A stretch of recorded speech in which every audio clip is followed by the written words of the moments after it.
From Reg Sherman Field at Kirsch-Rooney Stadium, it's the best in high school baseball as this evening. The Brother Martin Crusaders entertain the Salle Cavaliers. And a pleasant good evening to you, Ken Trahan, joined by a friend, Tommy Crescent, who knows this ballpark very well and the sport very well. And it's great to have him with us here tonight for what should be an outstanding ball game between two teams that figure to go very deep into the playoffs. Salle in Division II, Brother Martin in Division I. The Cavaliers come in with a record of 6-2 overall, and they've played very tough competition. Very good one over Jesuit among their many wins that they have already this season, while Brother Martin is 11-1. Crusaders have been superb. Their only loss was to a very talented St. Paul's team, and they've played outstanding baseball right out of the gate and certainly figure to be one of the teams to beat. In fact, right now they're number one in the power rankings in Division I across the state. Tommy, obviously you know these two programs very well. Just as a basis of background, you played at Holy Cross, and you know this ballpark and these programs extremely well. Well, and you got two really good coaches, and Coach Lupo and Coach Skinner, who have been with their programs, and they've got their footprint on it, their thumbprints on it, and they got good ball players by virtue of the fact that you talked about their records and where they are in the power rankings. It's two of the better programs in the city, in a city that's got a lot of really good, solid baseball programs. I'm so happy to be here and looking forward to a really nice baseball game tonight. Yeah, it's obviously a good night for baseball, too. The weather's terrific. I should mention we had a game here earlier this afternoon. That was a really good ball game between two other outstanding programs in the state. And Archbishop Rummel edged University High 2-1 in what was an outstanding game. A really good pitcher's duel. Matt Villa for Rummel going the distance to pick up the win, pitched a four-hitter, and didn't walk anybody, which on the high school level really impresses you. And he beat Dylan Carmouche, the UL Lafayette commit, who struck out 12 in a losing cause in a well-played game. Kind of game you like to see. Good pitching, good defense, no errors in that game. Yeah, I caught the last 3 innings or so of that game here at the park, and you just said it, no walks. I mean, these guys were both just throwing strikes, pounding the strike zone, and they really had the timing messed up for the hitters, which is the key to pitching. Hitting's all about timing. Pitching's all about altering that timing, and both of those guys did a fine job. You don't see a lot of 2-1 baseball games with no walks and no errors anymore, but that's a testament to the two programs that were out there. Coach Justin Morgan does a fine job at U High. I've seen them play numerous times over the years. He's a former player at ULL, so it was good to see. Glad I got to catch a few innings of that one.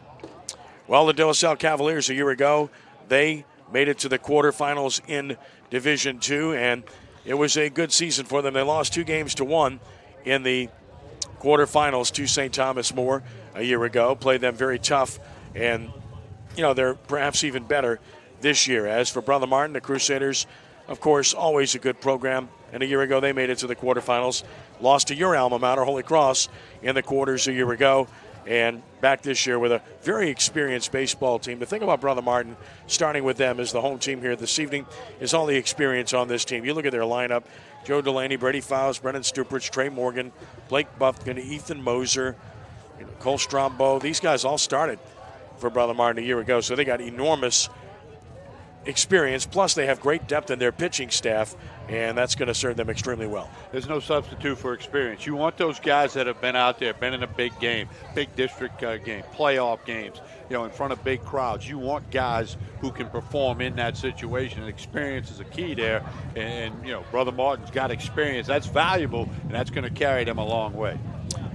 As for the Cavaliers, you look at their team, and of course they've got a shortstop at Tulane now from a year ago who's really good, who obviously graduated. But and their number one pitcher, who's superb, Corey Cook, pitched Friday, so he's not pitching tonight. But their number 2 guy is really good, and Brandon Bryson, whom we're going to get a chance to see here tonight. They've got a lot of experience on their team too. You look at those names: Grant Guibo, Gavin Freeman, Cody Fonseca, Corey Cook, Grant Goodby. They've been there, done that too. So this is a really good program that's on the come. These are two teams that I fully expect are going to go deep into the playoffs this year. I would agree with you. And, both coaches are, almost about halfway through the season and getting ready to get district play going. This is a makeup of a rain out, and it's going to be good for them. They're going to either win the game or they're going to learn something and take it forward into district play in their respective divisions and districts. Want to give a shout out as well on behalf of Brother Martin. Their current 5th and 6th grade boys are invited to join all the brethren at Brother Martin for Crimson and Gold Night on Friday, March 15th. That's coming up this Friday from 4:30 p.m. to 8:30 p.m. for a night of fun, games, camaraderie, and more. You can visit brothermartin.com for more information. I'll call 504-283-1561. Well, the field's in great shape. Of course, the weather's really good tonight, too, and you always look for that first and foremost. And you played on this field a lot. It plays very fast. It's typically hard, but they have gotten a lot of rain this year, so it looks good. It may be not playing quite as hard as we've seen it over the years. I've seen some hard choppers in that earlier game between U-High and Rummel. No, it's a pitcher's park, and the wind blowing a little bit from left to right. We look at the flags out there straight away in center. I don't believe anybody hit it out of left field tonight unless you really jack one. But it's a pitcher's park, and if you can throw strikes and let your teammates make the play, that's the key there. Pound the strike zone, all the old cliches. Throw strikes, let your teammates make the plays, and get people out. That's the name of the game, and that's what both Bryson and Stuprich will try to do for their respective teams tonight.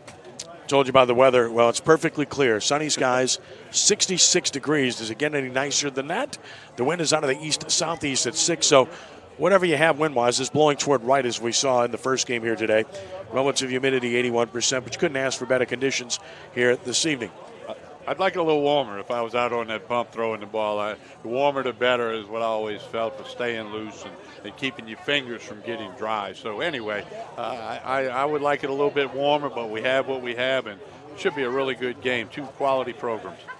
Yep, no doubt. And looking forward to what we see here. The Cavaliers will be adorned in maroon tonight as the visiting team. Occupying the first base dugout. They'll actually be adorned in black with maroon numbers. Two-tone caps, white caps with the maroon bills, and of course Brother Martin and their familiar red and gold look here, and their two-tone caps as well as the home team wearing white here tonight with Crusaders emblazing across the front of their jerseys. You look at the comparative numbers. What really strikes you about Brother Martin are the impressive numbers, not just hitting but pitching. As a team hitting, they're batting .319, which is in itself very impressive.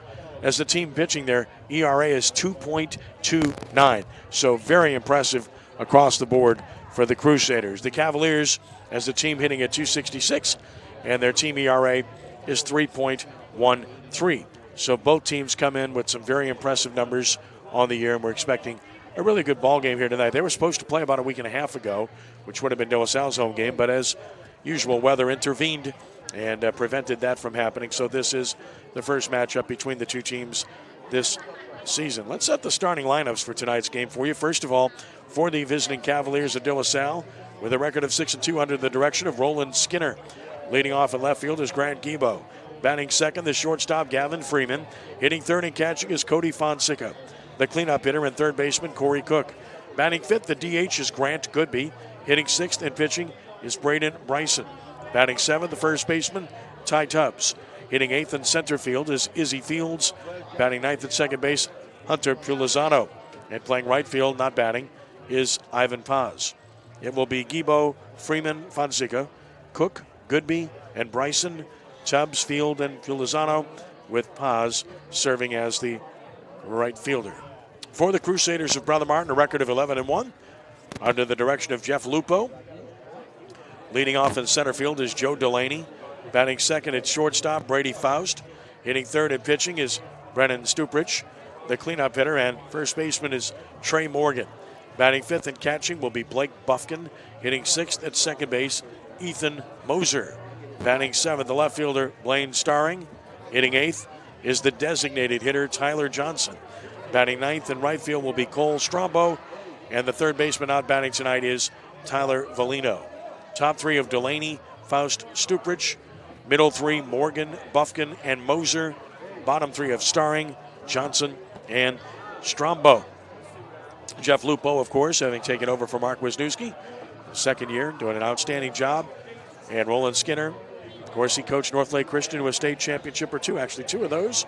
And in addition to that, was an outstanding player in his own right. And I did some of his games when he played at the University of New Orleans. So you've done a lot of people's games. Stick around long enough, you'll catch up with all of them eventually, right? So that is the case. But really good coaches, very good guys, meeting at home plate as we see right now, and getting all the ground rules settled and everything ready to roll. So starting a little bit late, as it were, here tonight. Not because of the first game. First game ended early.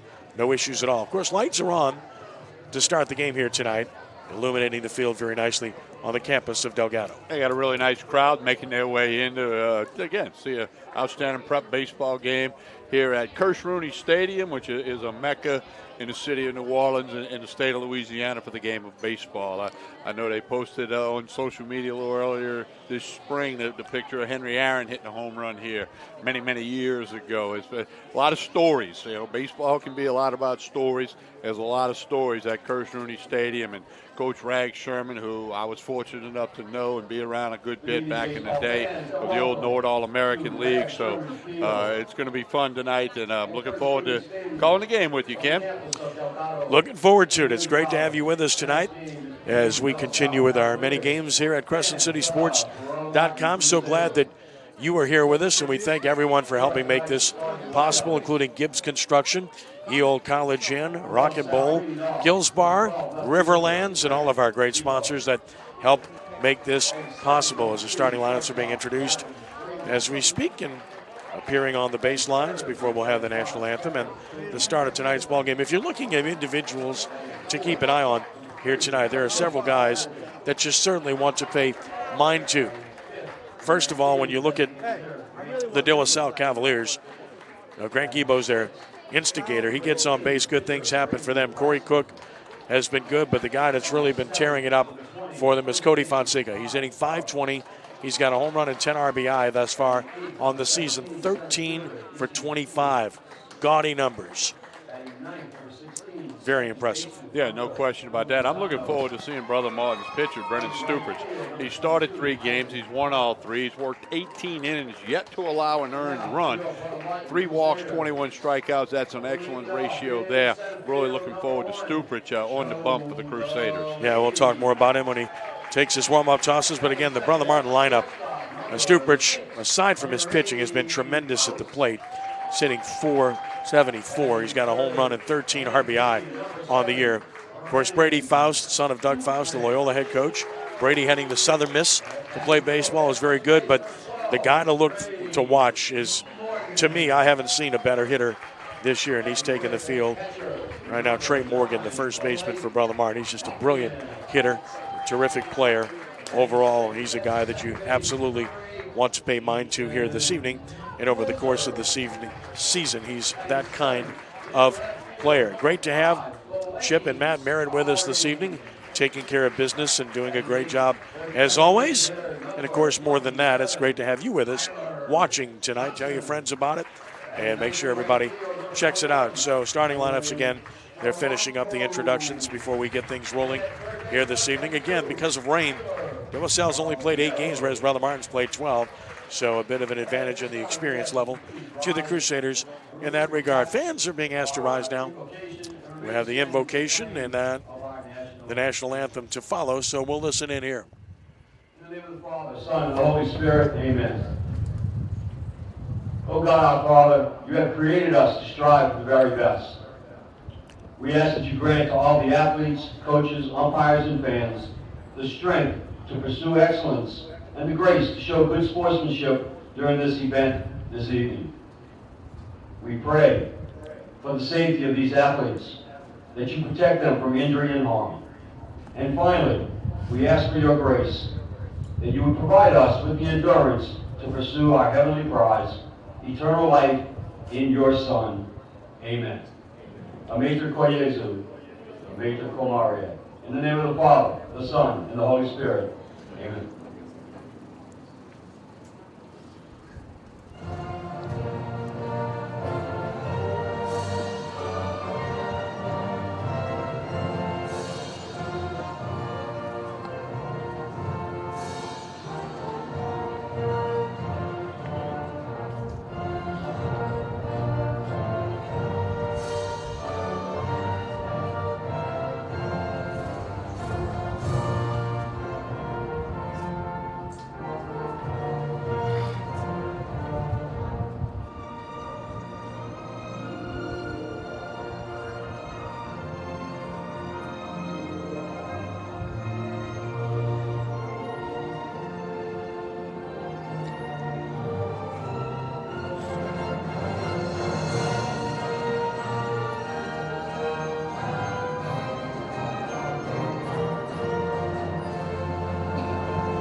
Ready to roll here this evening. Ken Trahan along with Tommy Crescent from Rag Sherman Field at Kirsch Rooney Stadium. Let's set the defensive alignment for you for Brother Martin.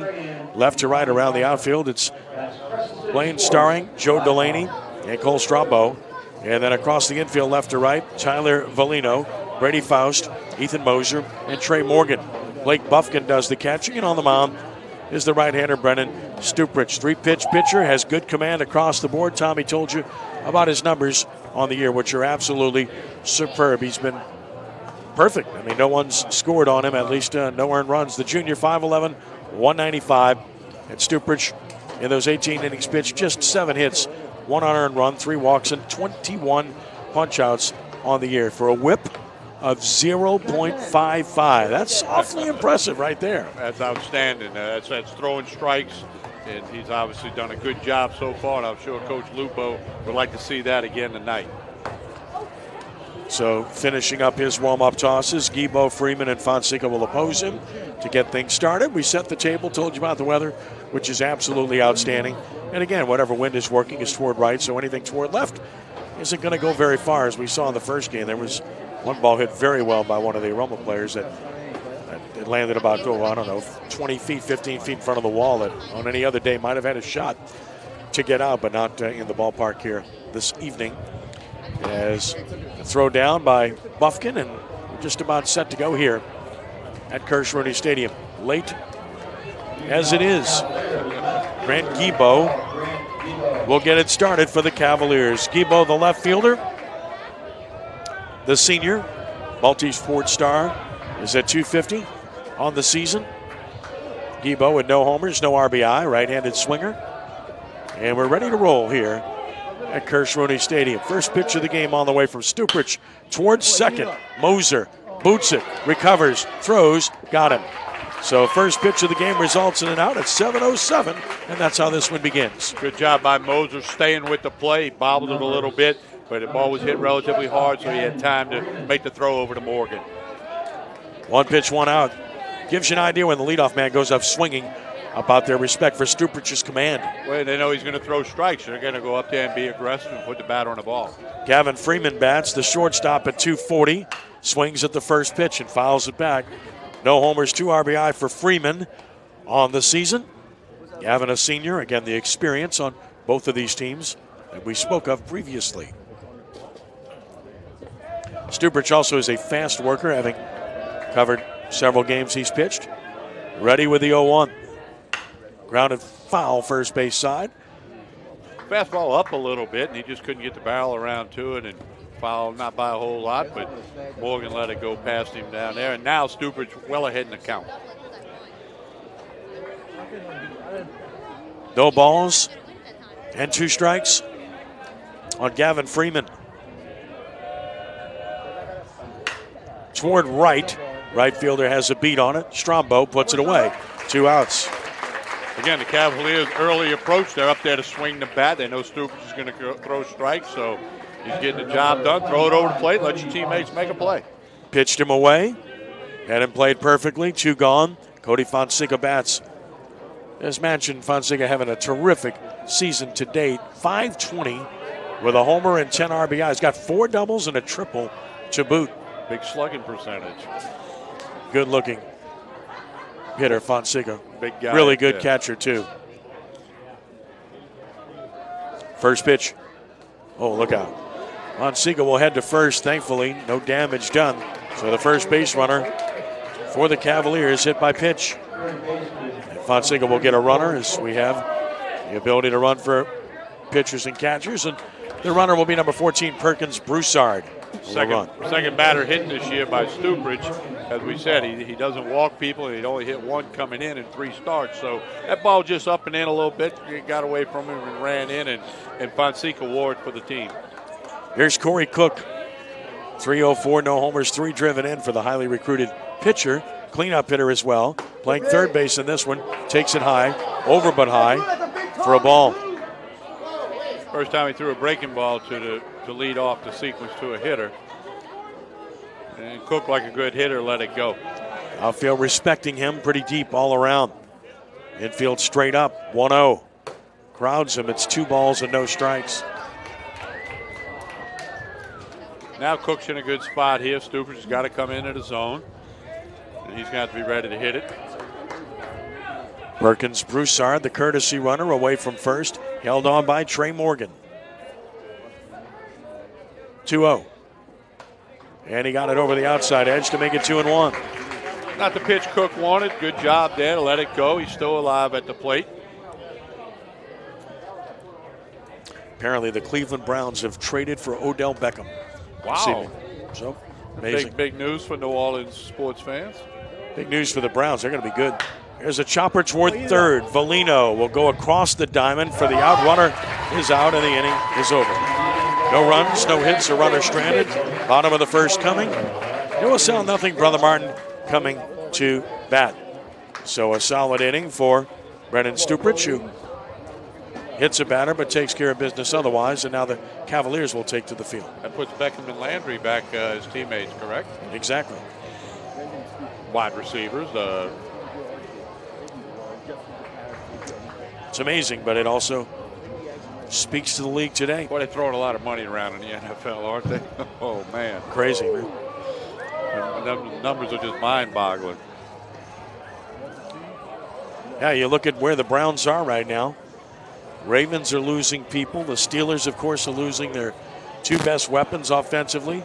The Bengals are the Bengals, so all of a sudden the Cleveland Browns look like they might be the class of the AFC North. I mean, imagine me saying that about a year ago. You'd have laughed at me. I'd have said, Ken, what are you talking about? We're talking football, Ken. We're talking NFL. Thank you. Cavaliers are on the field defensively with Grant Guibo in left field. Izzy Fields in center. Ivan Paz in right. Corey Cook at third. Gavin Freeman at short. Hunter Pilizano at second. Ty Tubbs at first. Cody Fonseca catching. And on the mound, the right-hander, Braden Bryson. Now, he can get it up there, too. He's 85, 86, and he's getting a lot of opportunities at the next level. He'll sign somewhere. We were talking earlier with Coach Roland Skinner, and Bellhaven is out on his tracks along with others. And talk about his numbers, if you will, Tom. Well, this is his first start of the season. He's only worked 3 innings. He walked 4. That's a number he'll want to work on. But, you know, Coach Skinner was telling us they have a tough schedule, the Cavaliers do, the rest of this week. So he's probably hoping that Bryson can go deep into this game or give him a complete game. But so Bryson's not throwing a lot of innings. That could be a good thing. Maybe he's pumped up a little bit, and he'll a good hitting team, 319 team batting average for the Crusaders. So it'll be a challenge for Bryson. It's going to be fun to watch. Joe Delaney to get things started for Brother Martin, to be followed by Brady Faust and then Brennan Stuprich here in the bottom of the first inning. Here's Joe Delaney, the center fielder, at 357. No home runs, 6 driven in for Joe. Right-handed hitter. First pitch from Bryson. Right down central. Bryson able to get ahead. Best pitch in baseball, strike one. The senior with the sign. 0-1. And now 0-2. Couple of hot ones. And in command of the at-bat. No balls and 2 strikes. See what he does here, 0-2. Might elevate a fastball. Might try to get it outside. Delaney's got to take a 2-strike approach. 0-2 pitch. Ooh, he just missed the outside edge. It's 1-2. But that's an excellent location. It was close enough where Delaney really had to think about that one, but it just missed the strike zone. Excellent location by Bryson. A ball and 2 strikes. And another. Right center field gap. Delaney is aboard. He's going to get more. On his way to second with speed. He'll round second. Heading for third. Delaney with a leadoff triple for the Crusaders. Stand-up triple. This ball was just laced into the gap.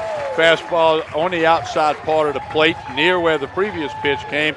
Credit Delaney for just driving it into the gap, and Paz had to go a long way to get that one and get it back in the infield. The result, a stand-up triple for Delaney to get things going for the Crusaders. Runner third, nobody out. Brady Faust, the batter. Faust, really good hitter, but off to a slow start. 226, no homers, 5 driven in. Took it away for ball 1.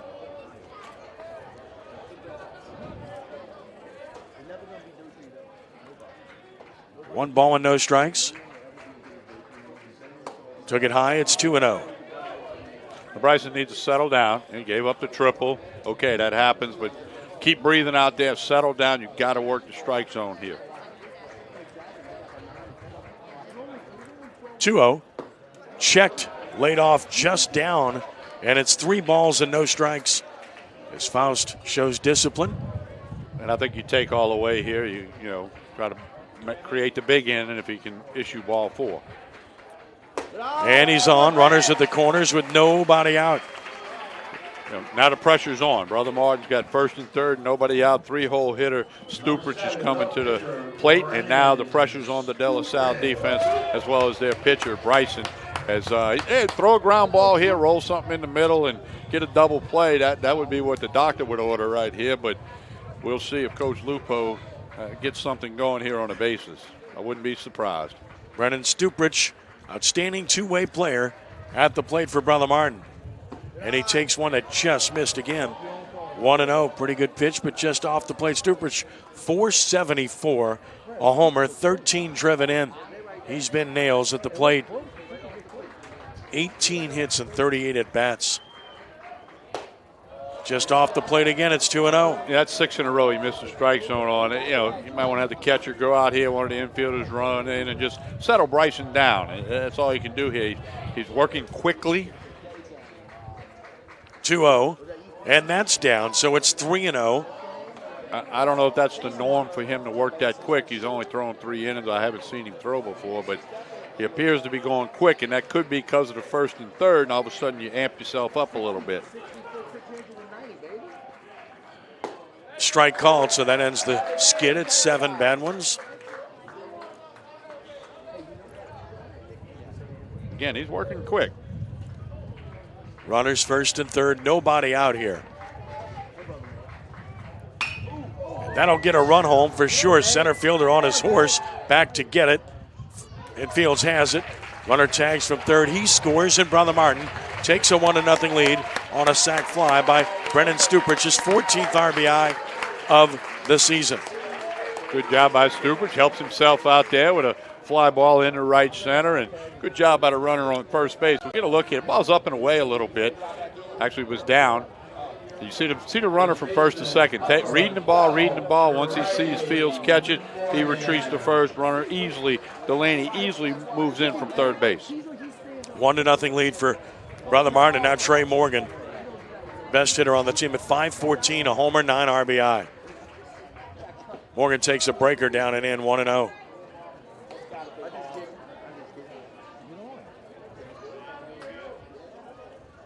One ball and no strikes on Morgan, the junior.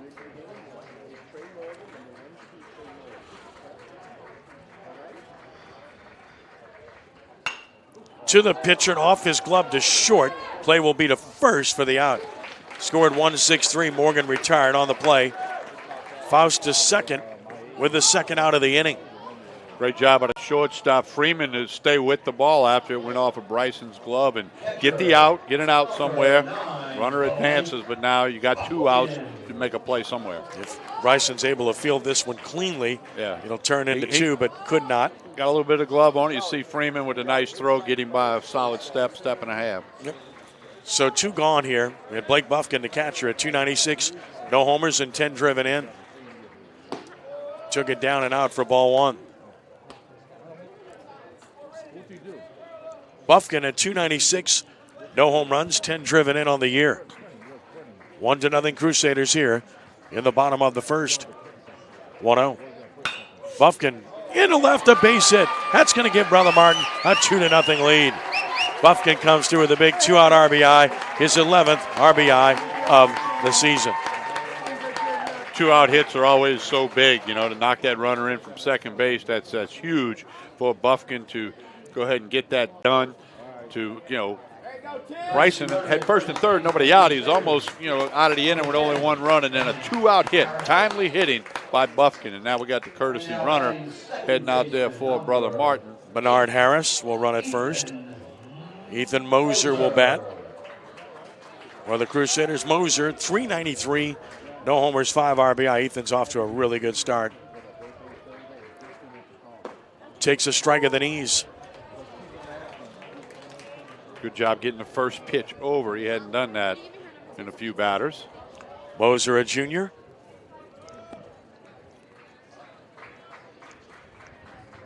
Harris leads from first.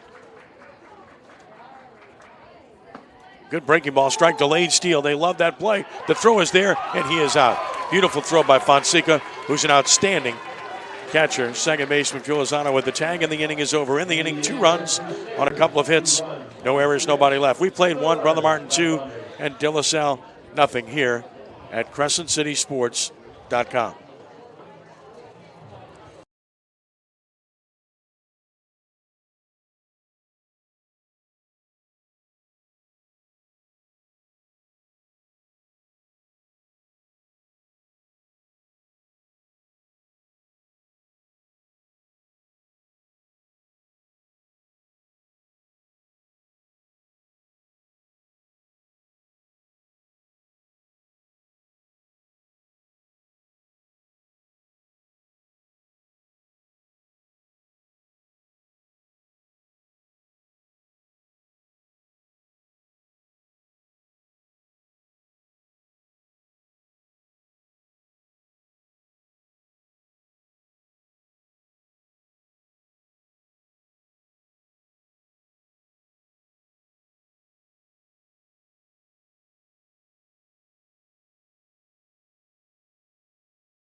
Top of the second, ready to roll, 2-0. Brother Martin over De La Salle. Ken Trahan, Tommy Crescent with you. Grant Goodby will start it against Stuprich. Stuprich needed only 8 pitches in the first, hit a batter, but pitched around it.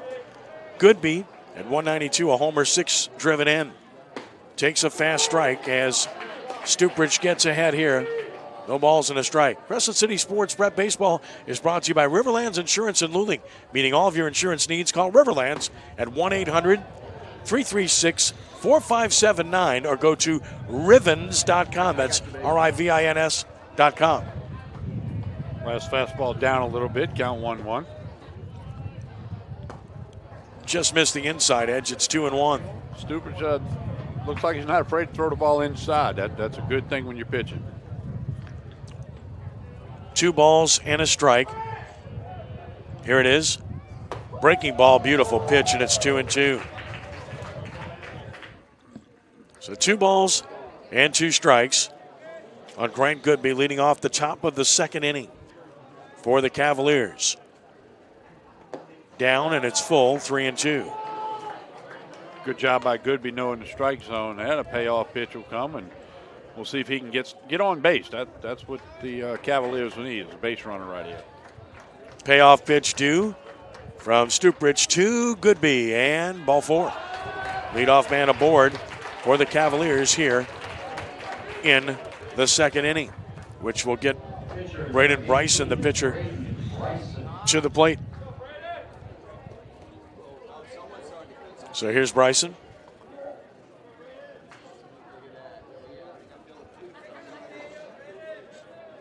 Goodby away from first.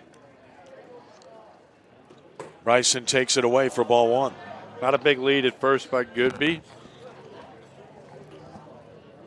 So Stuprich's job is to work the plate right here. Center fielder Delaney is way over in the left center. Big gap in right center field. Bryson takes a hot one up and away. Right field is also a little bit shallow. Strombo out there. Would think most right fielders a little deeper than that. Unless they know they're pitching him inside, that could be part of the plan. 2-0, and it's 2-1.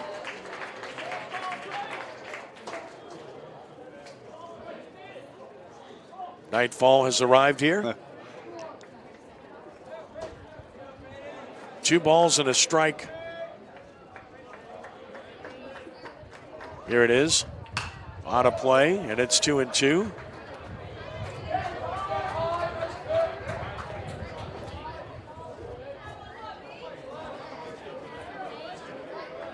Bryson back in right side.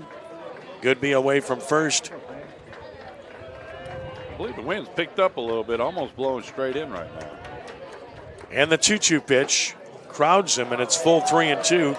Let's see how Roland Skinner plays it. I doubt that he runs down 2 here.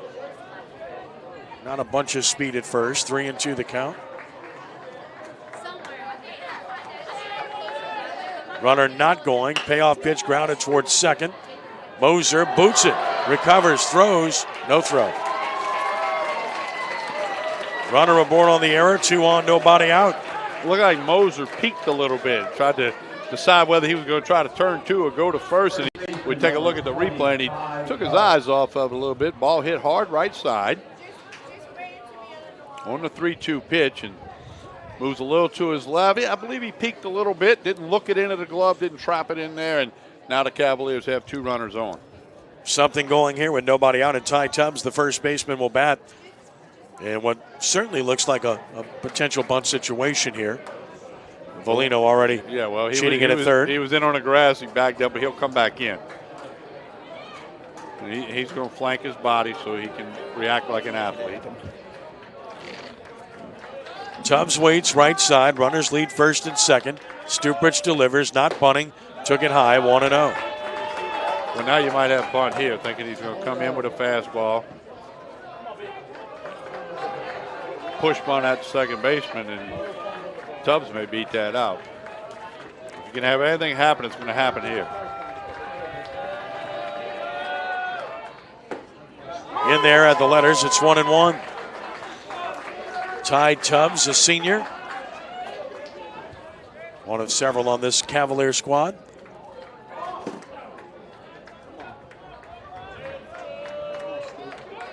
A ball and a strike. And another. Strike call, good breaking ball. 1-2.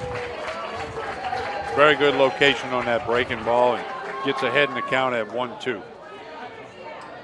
So a ball and 2 strikes.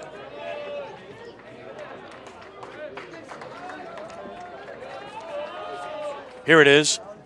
Breaking ball got him looking. Great pitch. A little bit surprised that they didn't have the bunt on there in that situation, but coach knows his players better than we do, and obviously didn't feel like he could execute that. And then you got, hitters behind him in the 8-9 spot, although their averages are good. Izzy Fields will bat, 300 hitter. No homers, 5 driven in for the center fielder of the Cavaliers. Fastball away. Volino's still in at third. I'm not a big fan of bunting with 1 out, but we'll see what Coach Skinner might want to do here.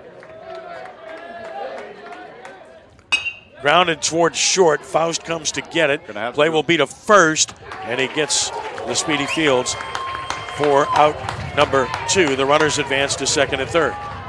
Not hard enough turn 2. Obviously, Faust does a good job to come get the ball. Come and get it. That's what allowed him to throw him out, only by a step or so, as Fields did a good job getting down the line out of the left-hand box. See Faust come get it. Sets, knows that's his only play. It was kind of close down there at first, but he was out. Good call. Good speed. Yes. Here's Hunter Lozano, the second baseman. Takes a strike. Lozano at .333, no homers and no RBI. 9-hole back in. 9-hole hitter here. Stuprich wants to. Got an open base, but you want to get this guy out. You don't want to go top side in the lineup. 0-1.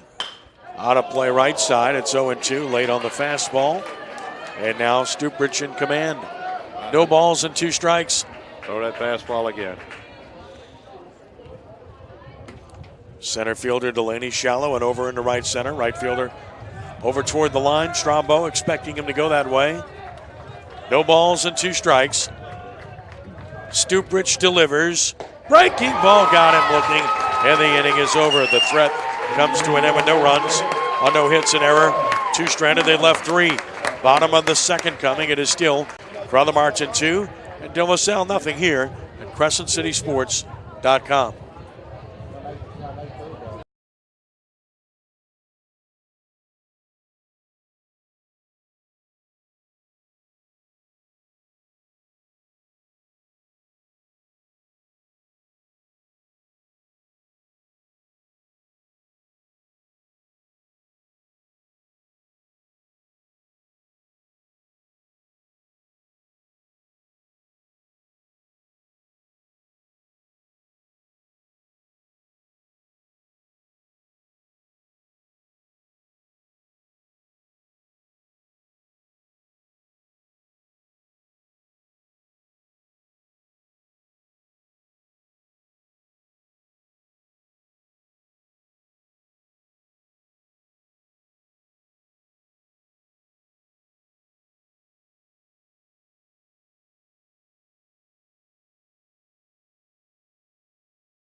Bottom of the second inning, a 2-0 lead for Brother Martin. And the Crusaders will send Ethan Moser, Blaine Starring, and Tyler Johnson to the plate against Brandon Bryson, who threw 17 pitches in the first. Only 7 were strikes, though. He struggled with his command a bit. He did. He's going to have to improve on that. Moser was at the plate when Buffkin was caught stealing, so he'll get a new count and get things going here in the bottom of 2.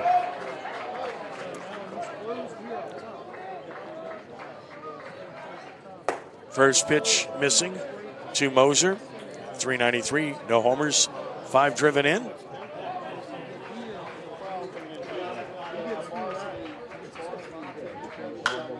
Toward the left, slicing, trouble, left fielder, leaves his feet, can't get it. On his way to second, Ethan Moser. He's going to check in there with a leadoff double here in the bottom of the second inning. Well, you start the first with a triple, start the second with a double. Hey, good job of hitting the ball the other way. It's good to see kids hitting the ball the other way. We've seen that a bunch tonight, and he kind of inside outs it a little bit. The left fielder, Debo, just couldn't get to it. Fortunately, he got the ball back in on the left field line. Not going to be a triple. Plus, you don't want to make the first out of the half inning at third, so good job by Coach Lupo stopping him, and we'll let Starring hit. Starring squared the bunt, took a ball, got everybody moving. Infield in on the corners, looking for the bunt possibility here. Sometimes you want to show that to see what the defense is going to do. Coach Lupo on top of it, and he has a plan. A ball and no strikes on Starring. Here it is. Fast strike. It's 1-1. 1 ball and 1 strike.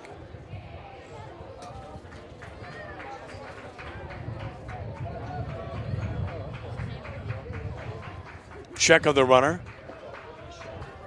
Showed bunt, laid off. It was down. It's 2-1. Good discipline by Starring. Very good job. You don't bunt a bad pitch. Take the ball. Put the pressure back on the pitcher. So that's an excellent job at the plate. What's the easiest pitch to bunt? Fastball up. Thank you. That pitch was down. That's why I asked. 2-1. That's a strike at the knees. It's 2-2. With Johnson on deck. Crusaders up by 2, looking for more here in the second. And the 2-2 pitch. Out of play. Watch Tommy's car. Didn't hear anything. That's good news. So, you know, it's amazing more cars don't get hit more often. How many ballparks did they have a game at here in New Orleans or in Louisiana tonight? Well, there's a definite hit zone. And if you're a veteran like I am, you know where the hit zones are at certain ballparks. I know where it's at here. So you'll never find me parking in that area. I'm not going to ask because I didn't know. 2-2 missed away. Tried to change speeds on him. And it's full 3-2. I do always go behind the third base area because there's more right-handed hitters, less balls go that way out of play. Am I close? I'm not saying anything. Okay. Payoff pitch. Missing down. He walked him, so Starring is on. It's 2 on, no outs, and now Tyler Johnson will bat for the first time this year, and we'll see if he's going to be bunting or swinging here. First base was open, so this is not the worst thing if you can get a ground ball now. But you're putting the pressure on the defense. Good job by Starring to draw the base on balls and keep the pressure. And you get on them bases, and that puts pressure on the defense. 2 on, nobody out. Tyler Johnson with an opportunity here.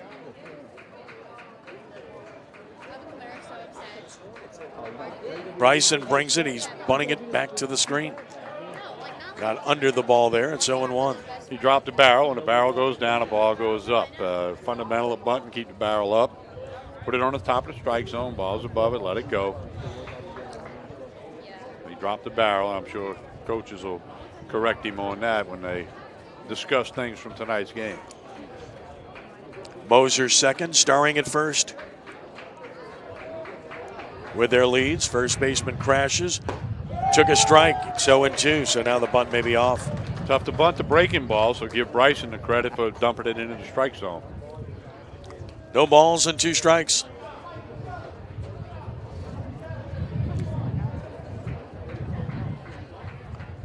And he's late on the fastball, and Bryson gets Johnson for out number 1. Big strikeout there. You wanted to get the punch out. It was the 8-hole hitter, Strombo, coming up now in the 9-hole. So Bryson's just got to keep working the plate. Here's Cole Strombo. 9-hole hitter is getting it done for this team. Nice to have a 9-hole hitter batting 400 on the year. No homers, 6 driven in. First pitch took it down for ball 1. If you were reading the stats for the game, you'd think that was a typo. 400 in a 9-hole, but you give the guy credit. Very impressive. See what he can do here. Runners away from first and second. 1-0. Late and foul, and it's 1-1. Coach Skinner told us, Bryson can get it up there a little bit and hit in the mid-80s or so, and I have no doubt that's what he's doing on a cool night here at Crescent Stadium. Strombo Jr. settling back in. Moser second, starring first, and in the dirt, blocked nicely by Fonseca. Good job by Fonseca. Not a lot of room between the plate and the backstop here at Crescent, but still a good job by Fonseca to block that ball, keep it in front, actually gloved it. 2 balls and a strike.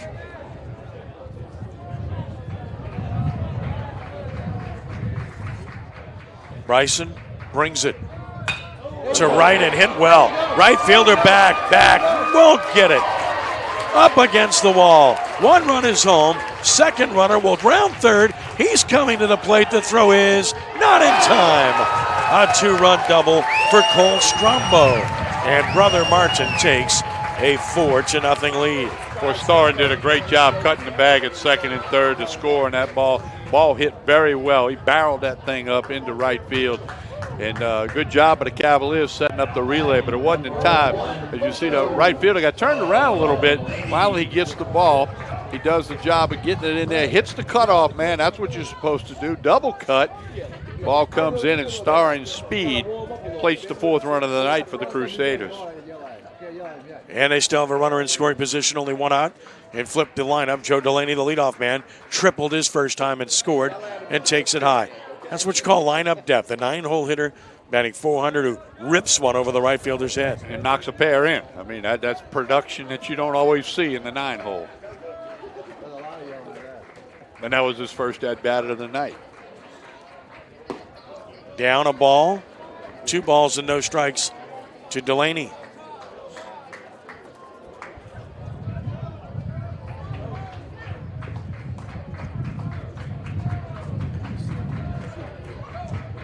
Now the 2-0. And he missed again, 3-0.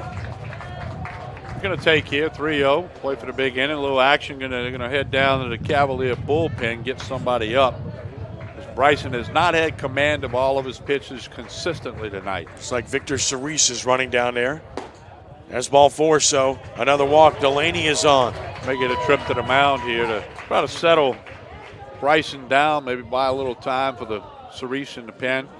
And you get instead of the coach, you get the catcher to go out there, and he's basically just telling him, hey, settle down, keep breathing. Now Coach Skinner's going to head to the mound. Doesn't surprise me to see this. He's got to try to calm everything down, namely Bryson, and just remind him, hey, keep breathing, throw the ball over the plate. We can't walk anybody else. Let your teammates make a play. And Cerise, a left-hander, he just got down there, so this gives him time to get started in the bullpen. Thus the move to the mound by Coach Skinner after he had sent his catcher Fonseca to the mound, kill as much time as possible. And he's going to stay out there until the ump goes and gets him. So he's that's baseball. It's the beauty of the game. And sooner or later, and I think the home plate ump's thinking about it, and he's thinking, okay, when do I go out there and break this meeting up? Because Coach Skinner, I don't think he's going to come off the mound unless the ump goes there. He wants to get Cerise time, and now the ump's going to make his way out there, and watch how fast Skinner will go off. The ritual for so many years now. Nature of the game. Everybody talks about how to speed the game up. You can start right here, in my opinion. And I know it's part of the game, but this is where you could really speed the game up. We're talking about 2 minutes already. from the last pitch until now. Right. I agree with that. I get it. Let the catcher get out there briefly, say something, come back, and then, of course, Coach Skinner. But, Well, you got to limit the visits, which they've done at the major league level, but you got to limit the amount of time on the visits as well, in my estimation. Brady Faust swings an inside outside foul and out of play. It's 0-1. And I agree with you because there's only so much you could say out there. I mean, so get out there, say what you need to say, make a quick mental correction, physical correction, whatever it might be, and get back in the dugout. Well, we all know he's out there killing time to try to get his left-hander ready in the bullpen. Faust walked and scored back in the first inning, trying to add to a 4-0 lead. 0-1. Down a ball. It's 1-1. I'm really kind of surprised that the first baseman Tubbs is in as much as he is. Faust isn't bunting here. No, he's not. They're up 4-0, and he's trying to drive in a run here. Right, and I'm not a big fan of bunting with one out either. Now he backs up. He must have heard you. Do you think he's tuned in at CrescentCitySports.com? 1-1 is fouled back. Had a good rip. It's 1-2. A lot of talk in baseball about a pitch clock. I'm for a hitter's clock too. But the big leagues, these guys get out and change, fix their gloves, and pull on their jersey. I'm an old pitcher. Get a hitter clock too. You pitchers are all the same. I know, and I'm left-handed, so that makes it worse, right? Oh, you're really messed up, man. I got no shot. 1-2. Off speed, fouled, out of play, left side. Holding 1-2. Just missed your truck out. Well, that is the hit zone, since you asked, by the way, here at Kirsch-Rooney. So now I'm revealing. Yep. Right over the fish tank over there down the left field side. The secret is out. 1-2 the count. Many a school bus window is broken over there. To left, slicing, going to be out of foul, play. And into the bullpen area. So the count remains 1-2 as Faust battles. Stuprich on deck. 2 runs are home. And a 4-0 Brother Martin lead. We got to come with a good pitch here. You got to command something here. Throw the ball where you want to throw it. Make something happen here on 1-2 from the pitcher's perspective. 1-2. Breaking ball, beat foul. He's fouled off 3 pitches with 2 strikes. A good at bat by Faust. Well, he's protecting the plate. Good 2-strike approach. Well, good battle going on. We'll see who wins it, Bryson or Faust. And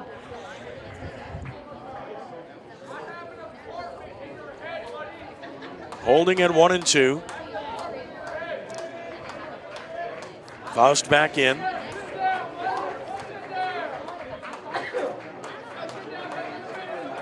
Runners away, first and second. Another. Hit him. Bases loaded, 1 out. Now, Brother Martin has a chance to open this game up. They really do. Good job by Faust. He, made it look like he tried to get out of the way, but he wore that for the team. So the sacks are juiced, and here's Brennan Stuprich with a chance to help himself. He had a sacrifice fly back in the first inning to drive in the first run of the game. And I would think this would be Bryson's last batter if he doesn't retire him. With Trey Morgan coming up, you got a lefty in the pen, then boom, boom, lefty, lefty. That's my guess. Stuprich takes a strike. It's 0-1. Not a good pitch for Stuprich there. Ball away, breaking ball, moving away.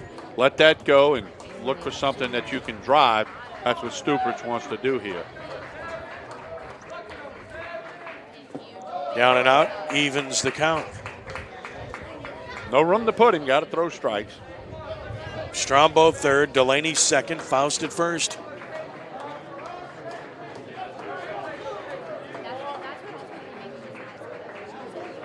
One. That's hit a bunch to right center field. We'll get a run home. Right fielder back, making the catch by Oz, and he missed the ball. Run scores, second runner for the plate. Here's the throw. It is not in time, and it's a 6-0 ball game on the error. Oh, just tough. Had a beat on it. Would have scored a run, but it turns out to be 2 runs home and no outs recorded. I don't know if the wind blew the ball or perhaps Paz misread it off the bat because he got turned around. He looked like he was doing a dance out there, and then he finally got a beat on it. It hit the glove. Should have caught it, but he didn't, and now we'll get the pitching change that we suspected. That has to go as a sacrifice fly. Yes. With a runner at third. So it's a sac fly and an error on the right fielder. Paz allowing the second run to score. You're the scorekeeper. I knew you would know that. I have total confidence in your scorekeeping ability.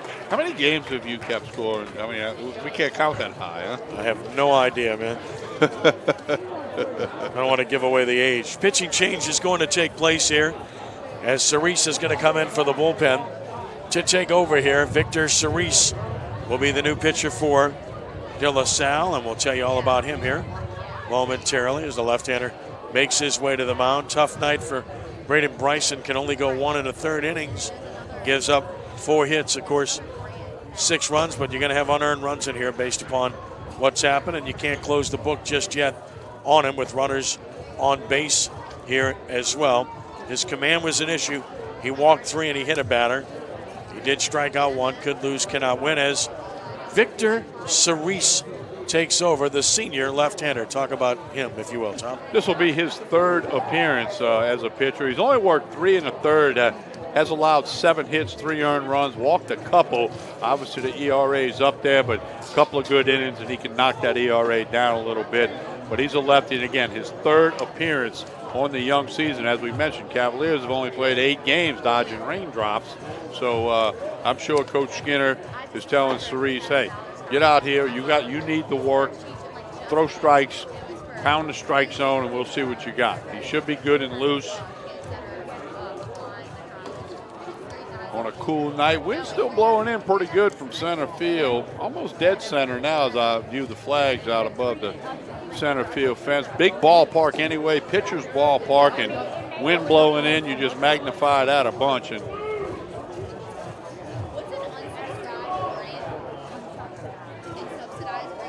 Cerise finishing up his warm-up tosses. He'll give them a totally different look than Braden Bryson gave them. Now pitching for De La Salle, number 15, Victor Cerise. catcher goes out there, make sure they got all straight on the signals and the signs. Plus, you got 1st and 3rd situation, so the catcher, Fonseca's got to give the signal on that. What are they going to do? Left-hander, not going to be a big lead at first. Plus, you got one of your best hitters, one of the best hitters in the city at the plate, so you might not want to take the bat out of his hand here. 6-run lead. Let him go to swinging. Trey Morgan takes that slow breaking ball for a strike. Like I said, a totally different look now this time around. Much Courtesy runner at first base. That's number 11, Mason Keene, who runs at first. Much softer breaking ball there, and it wasn't to the liking of Morgan. Another one high. It's 1-1. He threw it again. Again, it's an adjustment for the hitters. You got to keep your hands back against a pitcher that's not going to throw hard. 1-1 the count. Morgan waits. Here's the 1-1. Swings, and it's a fly ball into center field. Runner at third will tag. Left fielder makes the catch, Gibo. Runner breaks for the plate. The throw is not in time, and it's a 7-0 lead on a sac fly by Trey Morgan, his 10th RBI of the year. Well, I think the wind blew that ball a little bit over towards left field because it come off the bat. It looked like it was going to center field, and left fielder Gibo did the job. No chance to throw the runner out, but there are now 2 outs. So Cerise gets Morgan, very good hitter. He has to keep working here with Bufkin coming up. Bufkin had a 2-out RBI single in the first. Takes the ball high. 9th batter to hit in the inning. And if we get another batter here, I have an age-old question I'd like you to help solve for me. Took a strike, and the count is even at 1-1.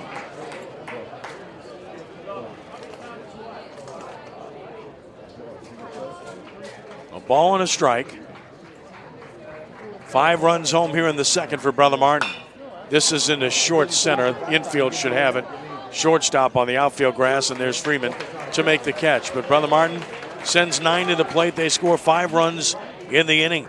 And the Crusaders do it on a couple of hits. There was a costly error and a runner stranded. We've played 2, and it's Brother Martin on top of De La Salle by the score of 7-0. Back in a moment here at CrescentCitySports.com.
Crescent City Sports Prep Baseball is brought to you by Gibbs Construction, a leader in the construction industry in Louisiana and the Gulf Coast for more than 35 years, transforming dreams, visions, and plans into reality.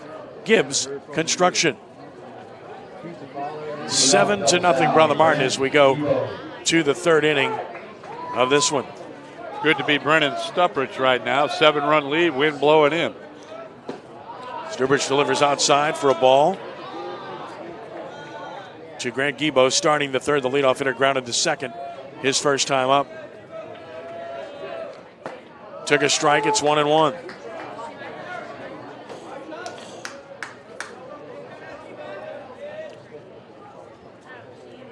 Ball and a strike, here's another.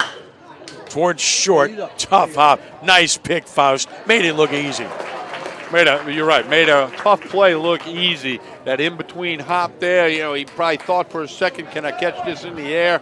Then he realized he couldn't. Kept it in front of his body as he squared it up to keep it in front. Decision, and he makes the play. Once he fielded it cleanly, plenty of time to throw it across the diamond. Gavin Freeman flying to right his first time. And he takes a strike. It's no balls and a strike. First time up, Cavaliers came up swinging at the plate, but down 7, might be taking a strike. Make sure Stuppridge can get it over the plate. Down and in, 1-1. Congratulations to the De La Salle basketball team, which reached the state title game in Division II. Lost a heartbreaker in double overtime to St. Thomas More under Paul Kelly. He does a great job. He's had a busy week. Hit him with a pitch. So trotting to first is Freeman's second hit batsman by Stuppridge. That's not going to make Coach Lupo happy. You got a 7-run lead. What the Cavaliers need are base runners, and you give them one by hitting a guy. I'm sure he'd like to have it back. We get a look at the replay. Ball just inside. Freeman takes it off the left arm. Fonseca hit by a pitch his first time. Took it away for ball 1. I mentioned a busy week for Paul Kelly. Kelly has been named the new president at De La Salle High School as well, while Perry Sergley Rogers has been named principal. Congratulations to Paul Kelly and to Perry Rogers for those promotions. A strike call to Cody Fonseca, 1-1.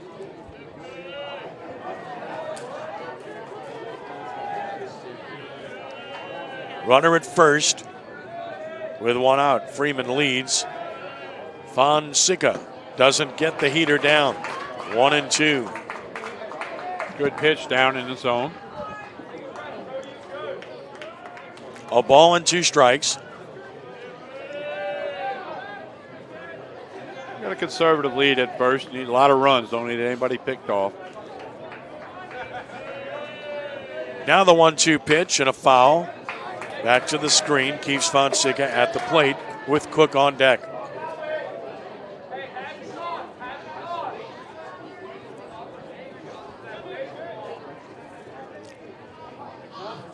Fonseca back in.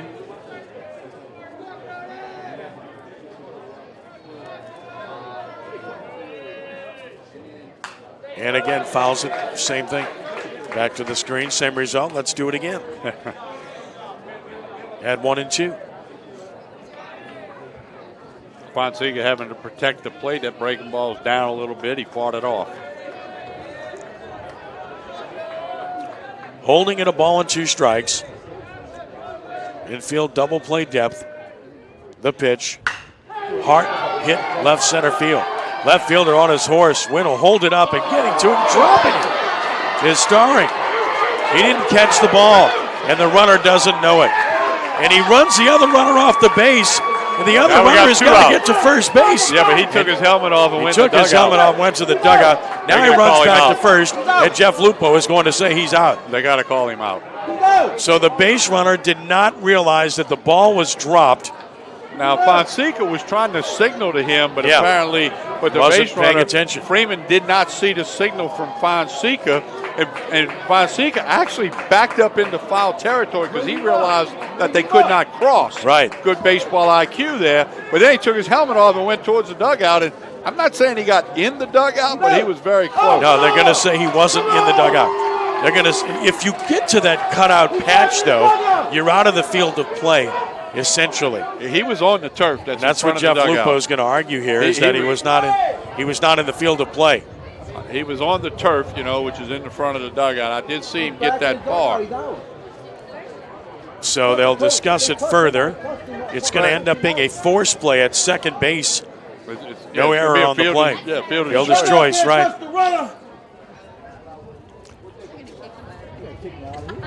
That was a little bit odd, but again, Fonseca knew the ball had been dropped in left field by Starring, and Freeman never did see Fonseca trying to signal to him.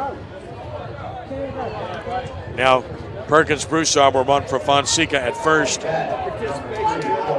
And that's also not an error with the force. No, that's 2 drop fly balls we've seen. Wow. But that's no error here. That's the win. Swing and a miss. Cook doesn't get it. Those guys are 350 feet away from us, and that wind, I believe, has affected numerous balls up in the air. That ball was hit hard, and I know the wind affected it. Fonseca got all of that one on the barrel. No balls and a strike on Cook. Pulling out on that breaking ball, wasn't he? Front foot was gone. 0-2. Totally had him fooled with that breaking ball. You're probably going to see that again right here, Cook. No balls and 2 strikes.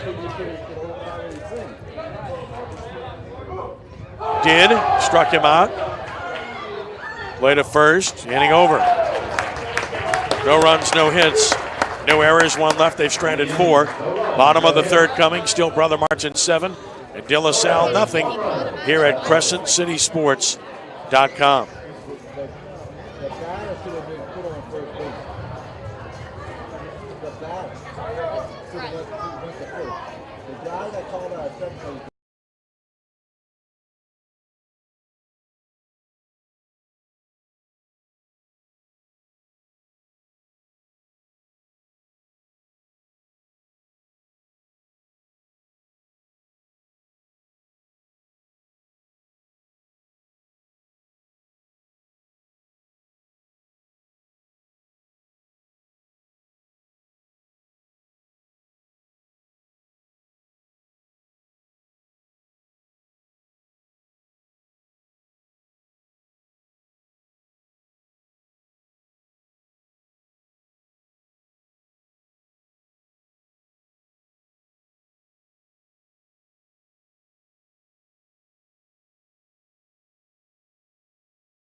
Brad, I can't get a brother on baseball sweatshirt. Bottom of the 3rd inning and a 7-0 lead for Brother Martin over De La Salle. Ken Trahan along with Tommy Crescent. Ken, the first inning, the Crusaders led off with a triple. Second inning, they led off with a double. That tells us they should lead off with a base hit here, right? Wouldn't that be the sequence? Yeah, keep going for that cycle, right? We'll see. We'll see if they can make it happen that way. Numerology at its best. And the left-hander Cerise still on the bump for the Cavaliers. Ethan Moser, who had that leadoff double in the 2nd, to start the 5-run uprising. Scored a run, takes a strike. It's 0-1. Ethan to be followed by Blaine Starring, and then Tyler Johnson here in the 3rd frame. Here it is. Breaking ball drops in there. It's no balls and 2 strikes. Again, totally different look Cerise gives these Brother Martin hitters. Soft breaking ball, and it's about adjusting the timing now for if you're the Crusaders. This is towards 2nd. Handled. Lozano throws him out. 1 gone here in the 3rd. Good job by Cerise. Down 7. You got to keep them where they at. That's all you can do is keep them off the base, keep the 7th spot on the board, and hopefully the bats and the offense can wake up for the Cavaliers. Ethan Moser will bat, doubled. Scored a run in the 2nd. Breaking ball foul back. Starring? Yes, Starring. Blaine starring. Blaine walked and scored his first time.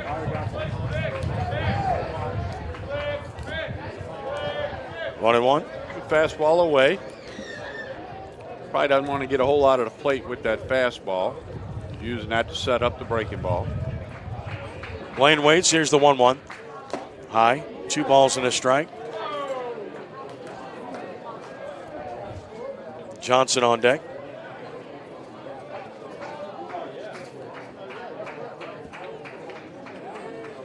Two-one pitch. Bunts it foul. It's 2-2. Going to drag bunt for a hit there, although the third baseman Cook was in on the cut or on the grass. Obviously good scouting report by the coaching staff. Now 2 strikes. Cook will back up and play even with the bag. 2 balls and 2 strikes. And another. Breaker missing. It's 3-2. We know Starring can run. We saw him score from first on that ball in the right center gap. The Cavaliers know that, so the infield will have to be quick with the transfer and the throw. Starring pops it straight up. First baseman foul territory over near the dugout and doesn't get it. Tubbs went over toward the dugout. Couldn't quite locate it. And it drops. No play. Count holds 3-2. It's been that kind of night for De La Salle thus far. Yeah, that kind of sums it up because you'd like to see that ball caught. But Tubbs got over there, and Wynn probably played with that ball a little bit as well. Smashed foul out of play. Holding 3-2. Breaking ball up. Starring turned on it and hit it foul. Still 3 balls and 2 strikes, and pop foul backing out of play again. Got a little battle going here. Cerise is throwing strikes, and Starring's doing a good job at the plate. Lefty, and these guys are working it. This will be the 8th pitch of this at bat for Blaine Starring, facing Victor Cerise, who delivers. That's a beautiful piece of hitting into center field, and sliding catch made. Outstanding play by Fields for the out. Izzy Fields made a good read, made a beautiful sit-down catch there, Tommy. Some really good baseball. A great job of hitting by Starring as he kept his hands back, as you talked about, and drops the bat on the breaking ball that was down a little bit. But then credit Fields for getting a good jump and laying out, puts the right hand in front of him, comes up, showing the ball in the glove, which is how you're taught to do it. 2 gone for Tyler Johnson. Struck out swinging his first time. Takes it high for ball 1. 2 out, nobody on. Cerise would like nothing better to get 3 up, 3 down here. It'd be the first one of the night. Well, he's set down all 4 hitters he's faced thus far. Here's the 1-0. Missing away, 2-0. You know, you talked about the different look when you're at the plate with Cerise out there, and obviously the Crusaders haven't adjusted yet, although they're on the bottom portion of the lineup. 2-0 pitch. That's a strike. It's 2-1.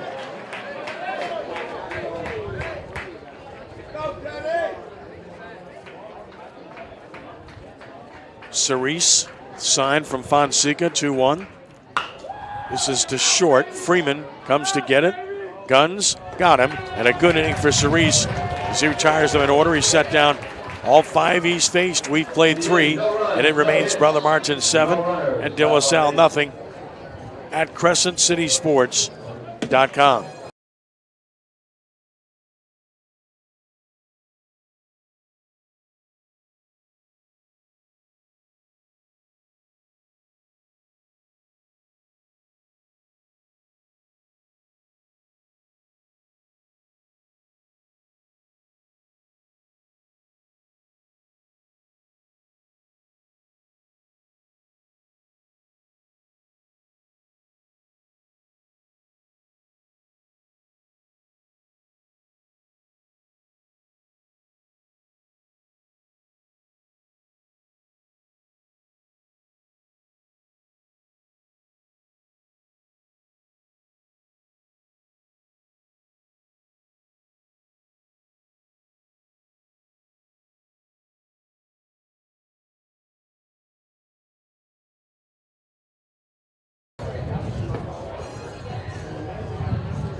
Crescent City Sports Prep Baseball is presented by Ye Old College Inn and Rock and Bowl. College Inn, a true New Orleans farm-to-table restaurant, open Tuesday through Saturday for dinner, and the home of the New Orleans Prep Sports Hall of Fame. Thanks to College Inn, the Blanchard family, for their continued support. 7 runs, 4 hits, 1 error. 1 left, Brother Martin. No runs, no hits, 1 error. 4 left, De La Salle. Pitch missing, down and out for ball 1 to Grant Goodby. Starting the top of the 4th against Stuprich. Brennan Stuprich just uncorked his 44th pitch of the game. Bryson and Tubbs to follow, the 1-0. This is it to right field. Strombo should handle it. Over, there, making the catch, 1 out. Again, wind affecting the ball. That ball drifted towards the line. The ball was popped up, so the wind's going to take it more than if the ball's laced. So good job by Strombo, knowing he had to keep going towards the line. A, the ball's tailing that way. B, the wind's pushing it that way. Good job by Strombo. Braden Bryson reached on an error his first time. Took it inside for ball 1.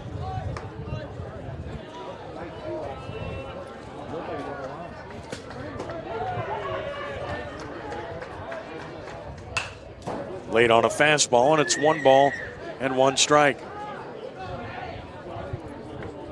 The Cavaliers here, they just got to chip away. Got to get a hit, too. That'd be good. A ball and a strike. Another pitch on the way. And missing down, and it's 2-1. Busy week for both teams. Brother Martin heads to Bayou Country to Central Lafourche Thursday. De La Salle heads to Metairie to face John Curtis Christian Thursday night. This is lined into the gap in right center field. That's going to paint the gap. First hit of the game for De La Salle is for extra bases. On his way to second is Bryson with a ringing double.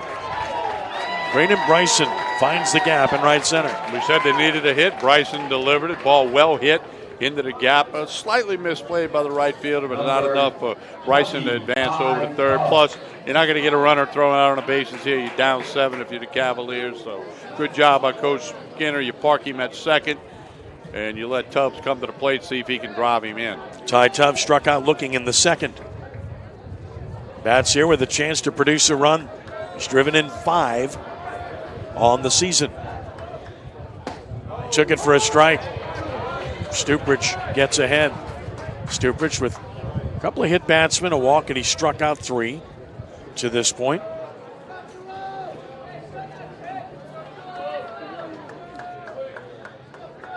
Oh, 1. Threw it by him. It's 0-2. Good fastball. You're right. Threw it right by him. Tubbs not able to get around on that one.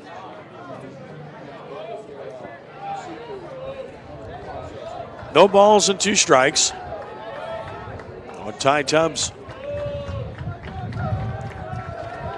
And another. Strike 3 call. Got him looking for the second consecutive time.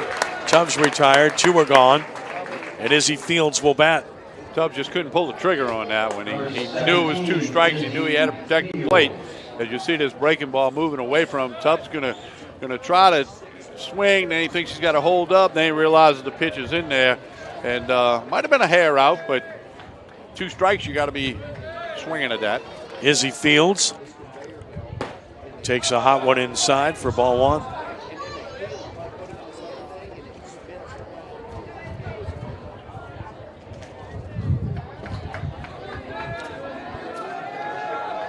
Infield in at third. Molino's in a third. Way high, 2 balls and no strikes. They got to be thinking that Fields would drag bunt because he's not going to sack bunt with 2 out. 2-0 count. I'm surprised he's still in at third. And it's 3 balls and no strikes. Filizano is on deck. Well, now you take 3-0, need base runners. So you're going to put the pressure on Stuprich to throw it over the plate. Has to throw a strike on 3-0. Here it is. And he does. It's 3-1. Poured it right down the middle. Now we see what Fields wants to do. Look for something he can drive, hit hard. Hit the ball hard, good things happen. On a 3-1 pitch, we'll see what Fields can do. 3 balls and a strike on Izzy Fields. The pitch is high, and he's on. 2 on, 2 outs for Hunter Villasano. Has a shot here to do some damage. Good job by Fields. Good discipline at the plate. Lay off the bad pitch. Let him give you first base. Get another runner on base, which is what the Cavaliers need. Villasano struck out looking in the second inning. Hunter with 2 on, 2 outs.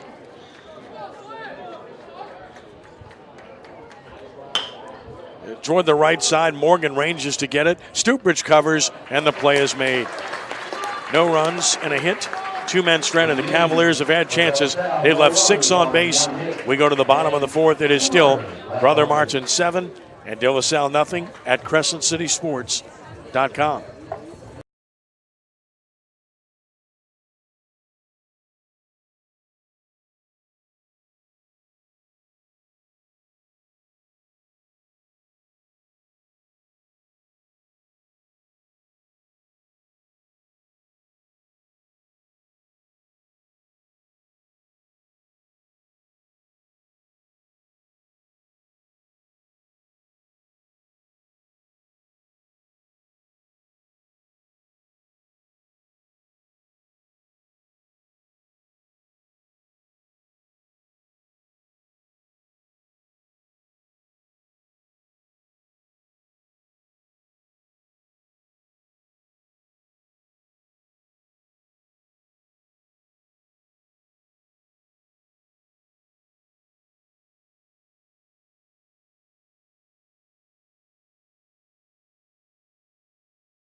Crescent City Sports Prep Baseball is presented by Ye Old Collagen and Rock and Bowl. Rock and Bowl now with 2 locations on South Carrollton Avenue in New Orleans and Jefferson Street in downtown Lafayette. See a full schedule of entertainment at rockandbowl.com.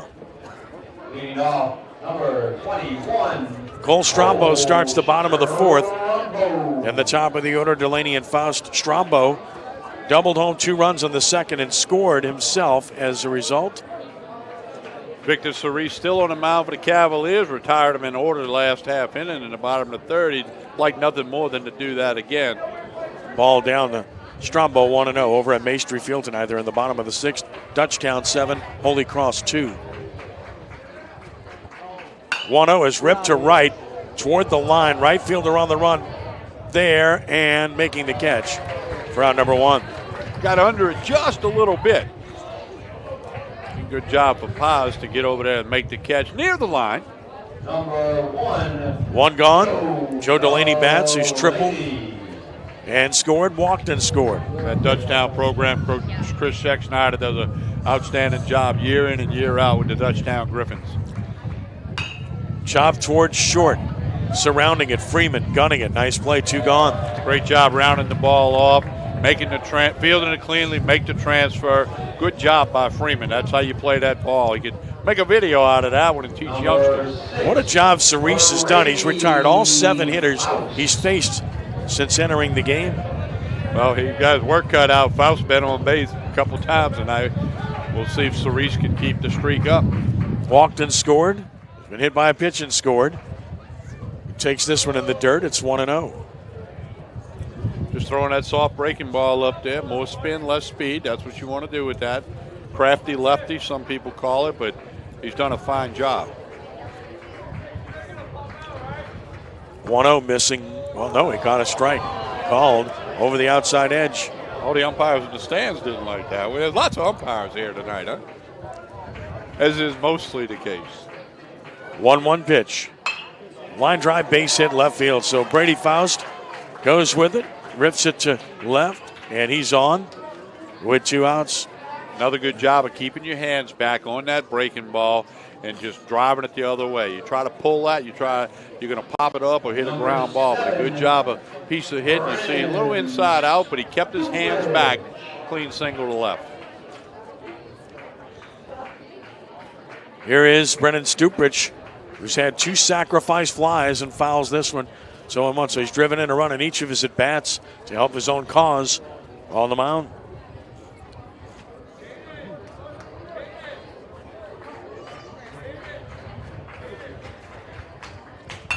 Hard hit right to the first baseman. Tubbs can't hit it any harder. Inning is over.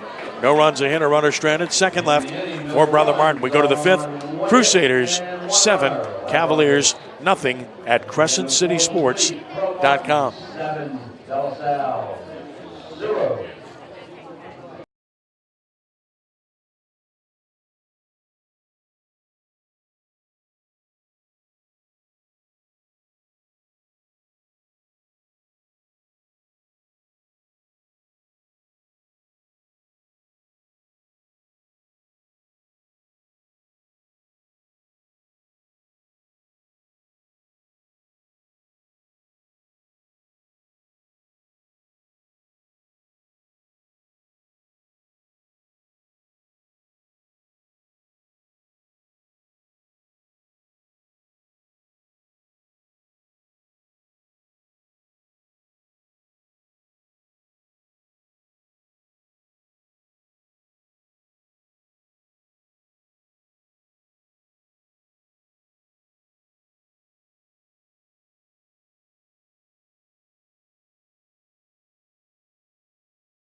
Along with Chip and Matt Merritt, Ken Trahan with Tommy Chrysan as we go to the fifth inning here at Reg Sherman Field, Kirsch Rooney Stadium. 7-0 Brother Martin on top behind Brennan Stuprich, who's back to the mound, having thrown 58 pitches in 4 innings.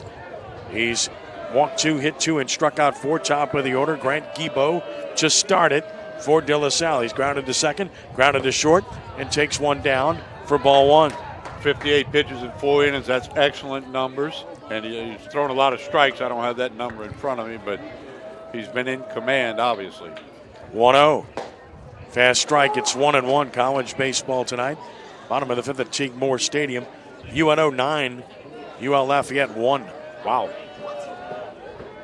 1-1 the count. Down and out, and it's 2-1. We go to the 7th inning at Maestri Field tonight. Dutchtown 7, Holy Cross 2.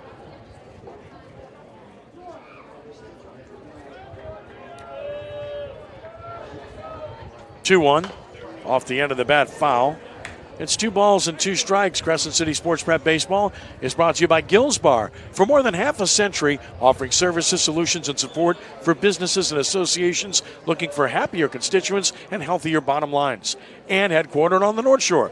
To learn more about how Gills Bar can help your business, visit gillsbar.com. Swung on and missed. The throw has to be made on the ball in the dirt, and it is accurately by Bufkin to Morgan for out number 1 and strikeout number 5 for Brennan Stuprich. Good job by Bufkin blocking the ball, keeping it in front, step inside the field, call inside to Morgan at first, and deliver the ball chest high. Good fundamental baseball. Up in Natchitoches tonight, bottom of the 8th, Northwestern State leads LSU 3-1. Fouled out of play. It's no balls and a strike. It's a very uneven LSU baseball team.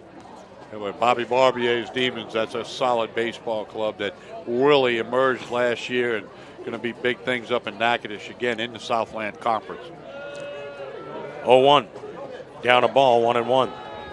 LSU does not seem to have gotten its house in order heading toward SEC play.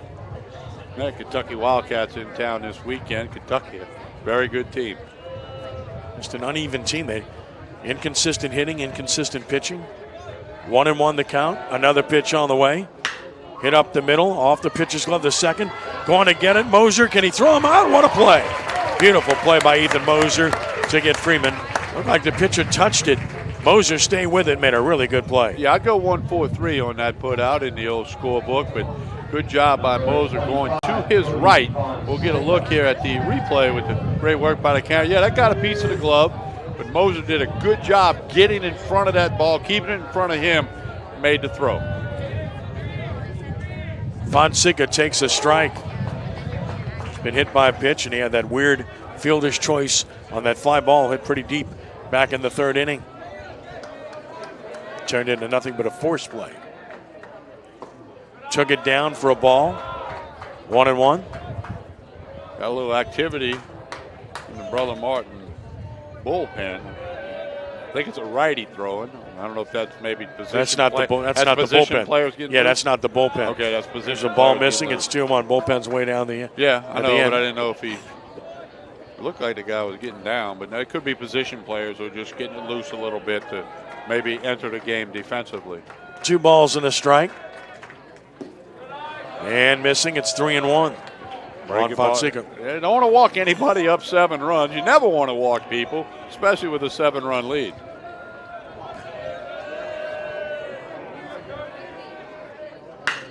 Hard hit deep short off the glove of Faust. Should be a base hit for Fonseca. So Fonseca with a single. Ball was hit hard. Hit the ball hard. Hit the ball hard. Good things happen. Fonseca aboard. Cook will bat. He's grounded out, struck out. Tulane leading McNeese tonight 5-2 in the 6th inning of their game.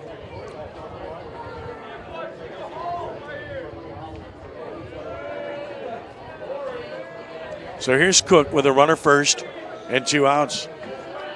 Stretch pitch. Missing high and away, ball 1.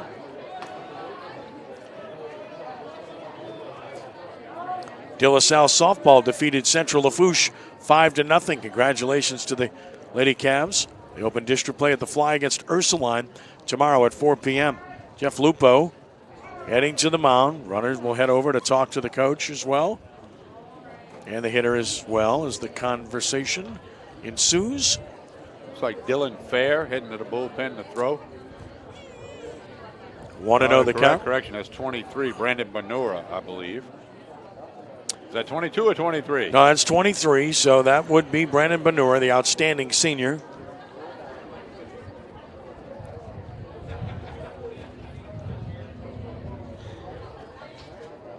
Bonura, Stuprich, Cohen, Ardon. Hey, right there, Coach Lupo, he's telling Stuprich, you got a 7-run lead, you got a couple outs. Get this last batter for me, maybe see a pitching change next half inning. But he's reminding Stuprich to finish strong here, finish off this half inning. Don't let any more runners on base. The 1-0 to Cook. Got it over. Nice breaker. It's 1-1. Go to the mound as a pitching coach or a head coach, and most of the time that next pitch is a strike. Very ironic how many times that happens. I've heard stats, but I don't know if they're completely accurate. 1-1. Chopped slowly toward third. Coming to get it. Valino throws across, gets his man, and the inning is over with no runs and a hit. A runner stranded. De La Salle's left at least 1 in every inning. And in the game, they've stranded 7. Let's take a stretch on to the bottom of the 5th. Scheduled for 7. And a 7-0 lead for Brother Martin here at CrescentCitySports.com.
Bottom of the 5th inning, and a 7-0 lead for Brother Martin. Ken Trahan, Tommy Crescent from Rags Sherman Field at Kirsch-Rooney Stadium. 4, 5, and 6 for Brother Martin in the 5th. Trey Morgan to be followed by Blake Buffkin and Ethan Moser. Against Victor Cerise, who's really done an outstanding job since coming into this game in the 2nd. He's really settled it down nicely for De La Salle. He's only given up 1 hit. Morgan waits on it and taps it foul. Morgan is grounded out and had a sacrifice fly. So the hitters are going to make the adjustment now. They know he's throwing a lot of soft breaking balls, and they're going to the plate with that in mind. And we'll see how Cerise will handle that. The 0-1 pitch. Breaking ball beat on the ground is short. Handling it, Freeman, long throw, got him. Good job, 1 out. Shortstop arm there. Really good arm by Freeman. He's made a couple of plays over there at short tonight and done a fine job. Good shortstop. Cerise, if you're Cerise, you're saying, hey, hit it to him every time. He'll make the play for me. 1 gone. Swinging a foul tip by Buffkin, who has an RBI single, and he's popped to short. If he keeps that breaking ball down, it's going to be very, very effective.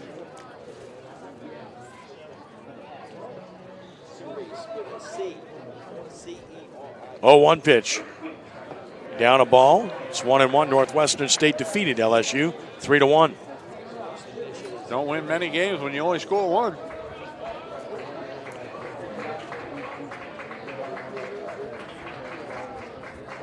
One.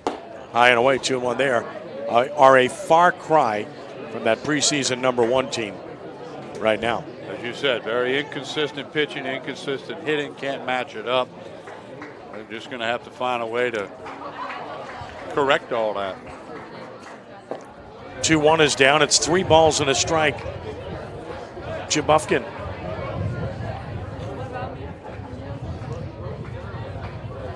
You defer to Paul Maneri there and let him figure out what he has to do to correct it, because he certainly knows what to do. 3-1 is shot into center field. Center fielder there, and Fields puts it away. 2 gone in the 5th. Another ball hit hard off of Cerise, but Fields drifts to his right. I believe the wind probably knocked that down a little bit. This is as much wind as I've seen at Kirsch-Rooney. You've certainly been here a lot more than I, but that wind's coming in pretty good right now. Ethan Moser is doubled, scored, grounded out. Ethan takes a strike. It's 0-1. Always been a pitcher's park, more so tonight. And Cerise gets on top. Good job.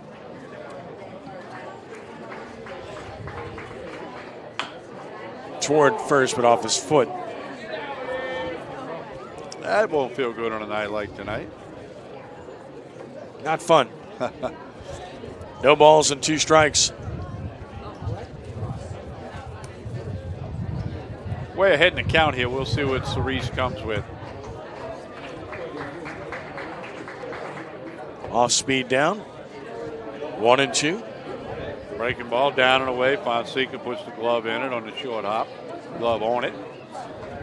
Now you want to make it happen here at 1-2 if you're the pitcher. Over but high, 2-2.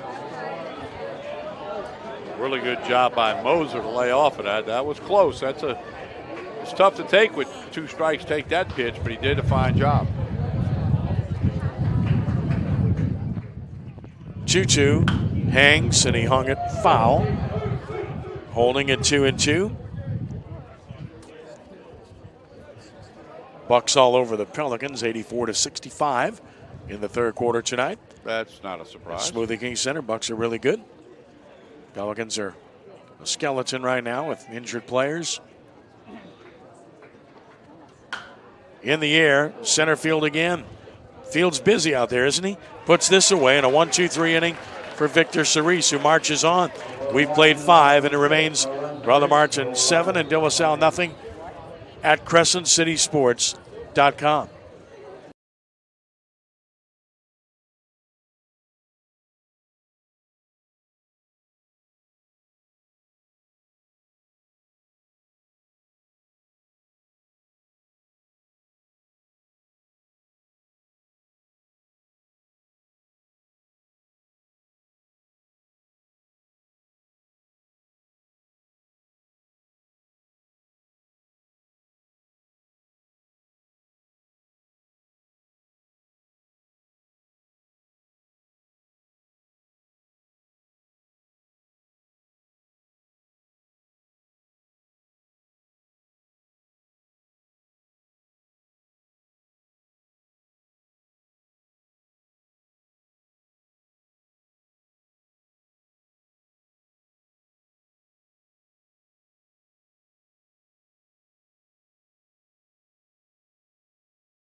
On to the 6th we go. It's 7 runs, 5 hits, 1 error.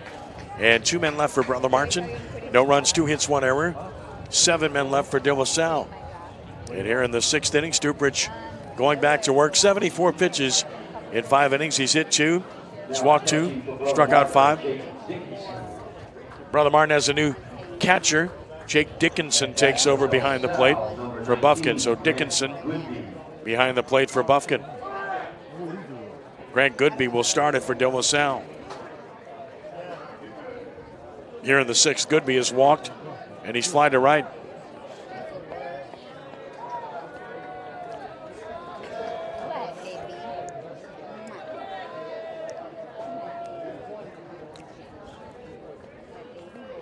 First pitch is high and away to Goodby, who will be followed by Bryson and Tubbs here in the 6th.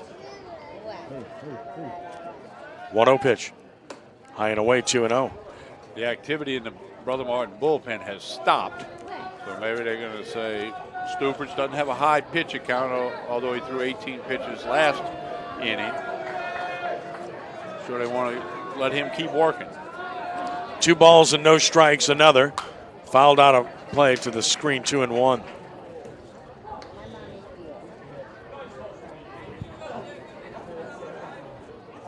Play Goodby slightly to pull.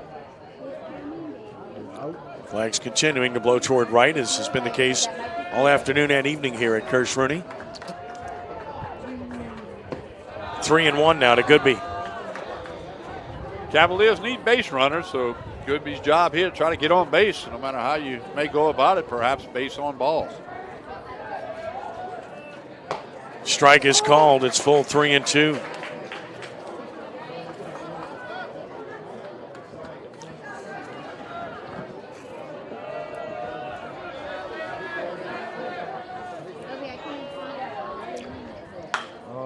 Toward third and foul. Holding at 3-2.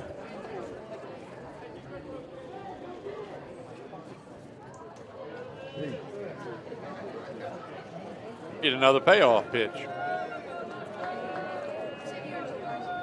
Stuprich ready. Kicks and deals. High, walked him. Leadoff man aboard.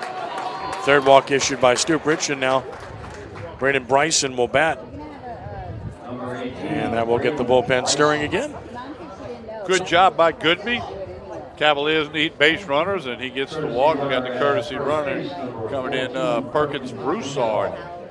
Going to run for Goodby, who's the DH in the lineup. Third time Broussard's run as Bonura begins to loosen in the bullpen again. I want to go to a park. Bryson has reached on an error, and he had that ringing double as well. One of the 2 hits De La Salle possesses. Took this one away for ball 1. Stuprich may be running out of gas here, although the pitch count's not terribly high. I see Coach Lupo signaling the bullpen to speed it up, hurry up and get ready. So the leash has gotten shorter. Missed away again, so it's 2-0. And especially now 2-0.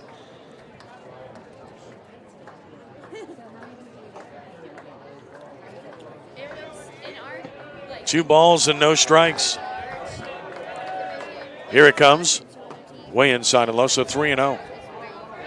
Bryson will take a pitch here. He's lost the command that he had through the first 5 innings. And again, Coach Lupo signaling to that bullpen, get it going out there, signaling that he's ready down there. So if he loses this batter, we may have a change. Got one over, it's 3-1. Pulls the 3-0 down the middle of the plate. 3 balls and a strike.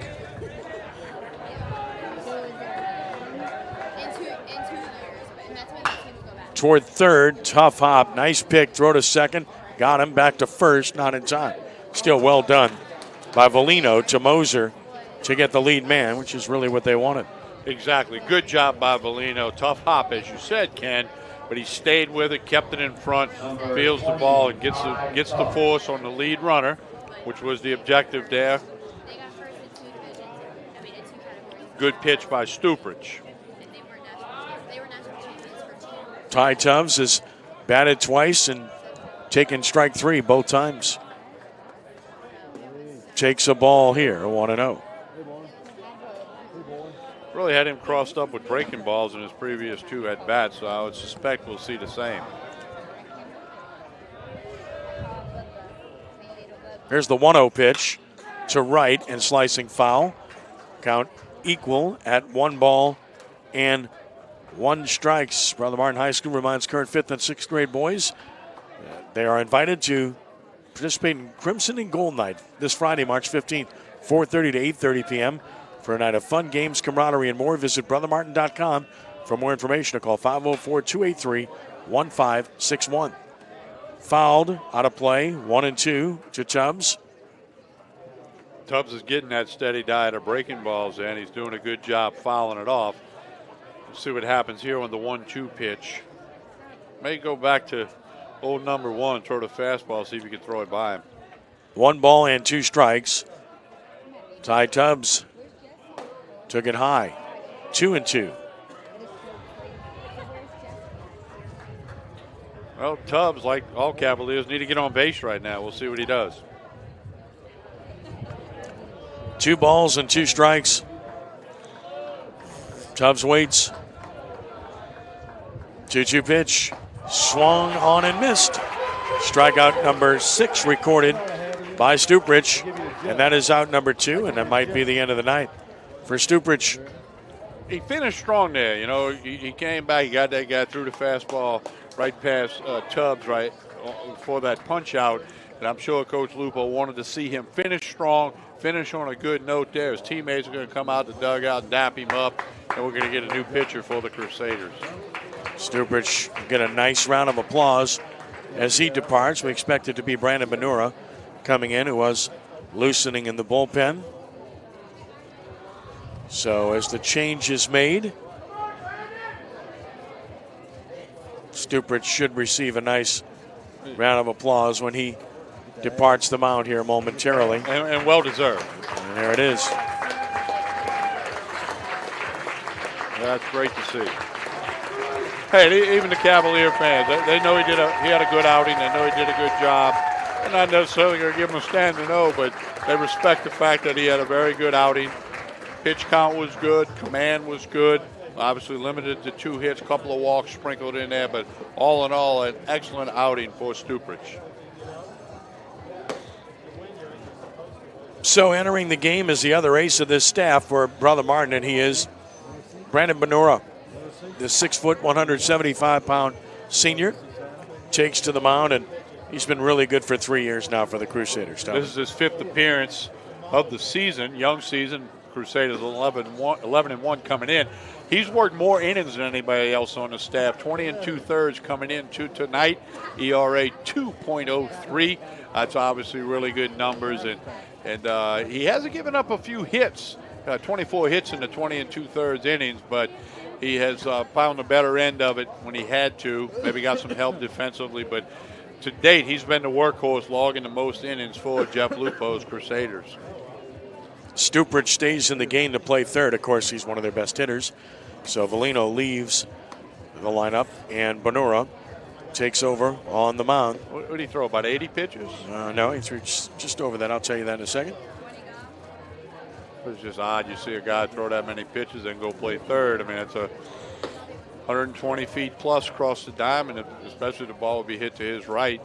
Threw 91 pitches. 91, total. Okay, that's into 6 innings. You want roughly 15 pitches an inning, and that's a really good number at the high school level. Obviously, the higher level you go to, you'd like that number to come down to 14, the collegiate level, 13 in a big league level, but that's a good number. I'm sure Coach Lupo will be satisfied with that. 2 outs now. Benura's just got to, find a way to get another out. Now pitching for Brother Martin, number 23. So Benura will work to Izzy Fields here with a runner first and 2 outs. Stuprich is in on the grass at third. I guess they're respecting the fact that Fields may try to drop a drag bunt for a hit. Go to the 7th inning in Lafayette. It's still UNO 9 and UL Lafayette 1. Wow. Announced Pitch away for ball 1 to Fields. Announced a couple of games over there at Teague Field at Russo Park last year, and what an outstanding facility. That thing has been upgraded so much. It's a beautiful park. Pitch away. It's 2 balls. And no strikes. Yeah, he wanted Benora to come in and throw strikes, not come in and go 2-0 to Fields. And you don't need to throw to first. The runner's not going anywhere. Work the plate, work on the batter. Nichols defeated Alcorn tonight, 10-1. Colonel's coming off of a weekend series win over UNO.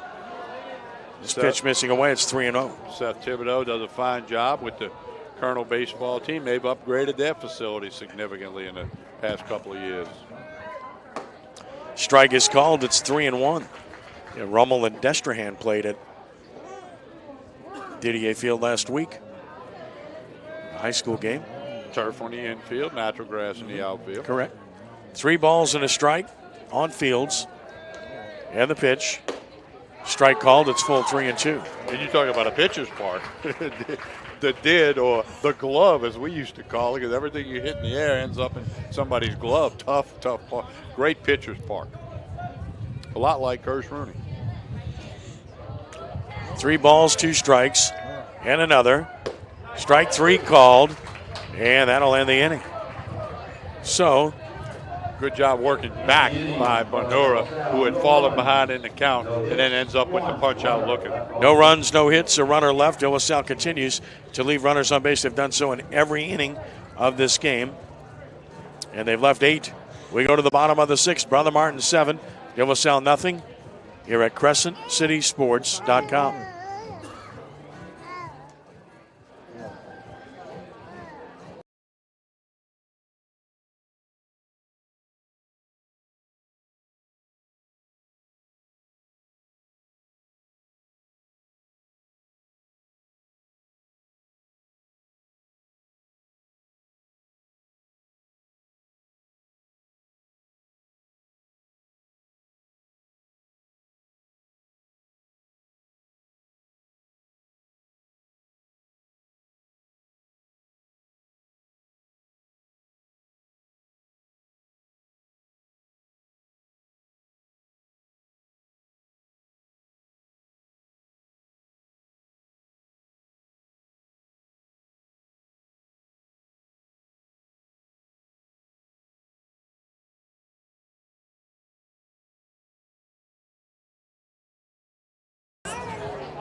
Bottom of the 6th inning, and it's a 7-0 lead for Brother Martin. Brennan Stuprich went 5 2/3 innings, allowed just 2 hits, no runs. He walked 3, struck out 6, hit 2 batters, and seems to be well on his way to his 4th win without a loss here.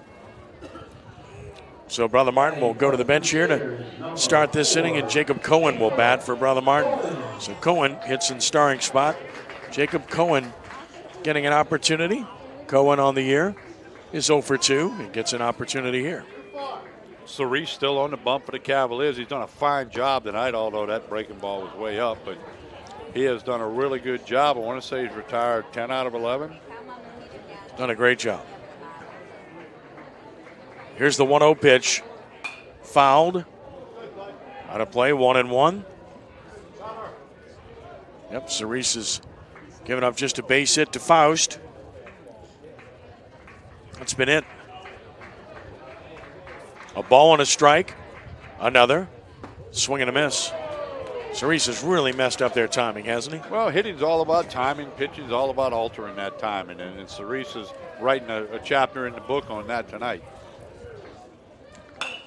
Toward the right side, into right field. Nice piece of hitting by Cohen. His first hit of the year. You know that has to feel good. Well, especially he kept his hands back. He drives it the other way. Coaches love hitters that can hit the ball the other way. And that's a good job. First hit of the season for Cohen. And it was a really good piece of hitting. As we get a look at it on the replay here, the ball's down. And Cohen just goes down there, drives it through the hole over there between the first baseman and the second baseman for the clean single to right. That'll bring up Johnson. Took it high and away for ball 1. Tyler Johnson is struck out, grounded to short. Cerise looking for the ground ball here, possible double play. Johnson's not the fastest guy at the park tonight, so that'd be what the Cavaliers want. There it is. To third, could turn. Second, 1, relay first, and got it. Around the horn double play. Nicely done. And 2 gone here in the 6th. That's what Cerise wanted, the ground ball, and credit to the infield for getting the job done. Cook to Polizano to Tubbs, and that erases it. And again, Cerise, very effective since coming in. Cole Strombo. Back in the second when he came in. Strombo had that ringing double, 2 RBI in the second, scored a run, and he's flying out and takes a ball. It is 1-0. Showed bunt, trying to keep the third baseman honest there. I don't think he would bunt up 7, but you never know. Into left, beautiful piece of hitting, and Strombo has his second hit of the evening. A lot of hits going the opposite way tonight by both of these, especially the Crusaders. They've got a whole lot more hits, so some good hitting by these ball players. It's fun to see that. Joe Delaney bats. Big triple to start the bottom of the first, scored a run. He's walked and scored, and he's grounded out, 1 for 2.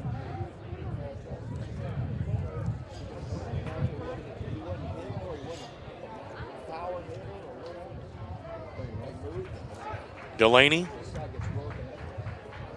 Lead from first, Strombo, and a ball missing.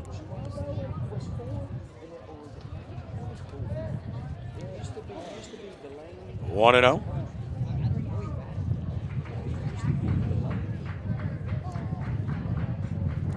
Showed bunt, took it away. Snap throw to first. 2 balls and no strikes on Joe Delaney. If you're looking ahead to the Cavaliers' 7th, Lozano, Gibo, Freeman are due up. Cerise needs to come with a strike here. The 2-0 out of play, right side, and it's 2-1. Good pitch by Cerise. She didn't want to get 3-0 there.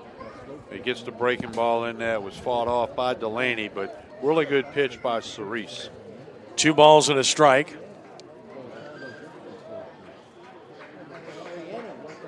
Runner goes. Hit and run and a fly ball right side, slicing foul, and no play. Runner will return to first, and the count goes 2-2. And you're saying, okay, so you're running up 7-0 in the 6th. Well, you're working on this. It's a hit and run situation.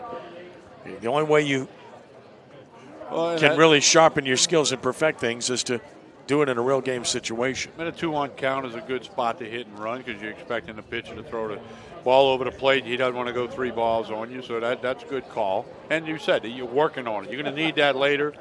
Could be the difference in a game later on down the schedule. 2-2 is ripped into right center field. Right fielder on the run toward the gap, reaching up and getting it nicely as possible. Inning is over. Beautiful job in right field. In the inning, no runs and 2 hits. No errors and 1 left. Only 3 stranded by Brother Martin. Last chance coming for De La Salle. We go to the 7th. It's the Crusaders 7 and the Cavaliers nothing at CrescentCitySports.com.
Last chance for De La Salle coming up. The Crusaders lead the Cavaliers 7-0. Ken Trahan, Tommy Crescent from Greg Sherman Field at Kirsch Rooney Stadium. And here in the 7th inning, the Cavaliers will have Hunter Polizano to lead it off.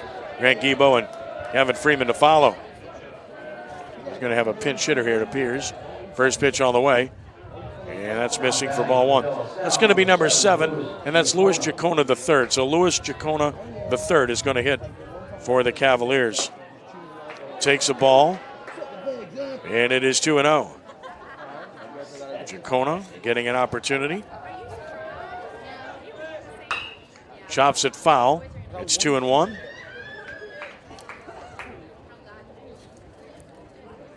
Two balls and a strike on Louis Jacona. Jacona on the year, 200 average, no homers, 2 RBI, 2 for 10 on the season. Swings and shoots it into right. That's a base hit. Jacona's got his 3rd hit of the year, and a leadoff man is on here in the 7th. So Jacona off the bench delivers nicely, the senior. He's aboard for Grant Guibo. It's only the 3rd hit of the game for De La Salle. Guibo has grounded out twice and struck out. Bats here.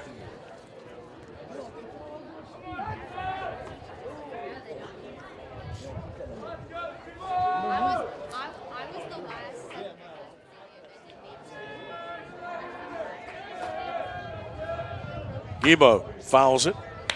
And a cut. It's 0-1.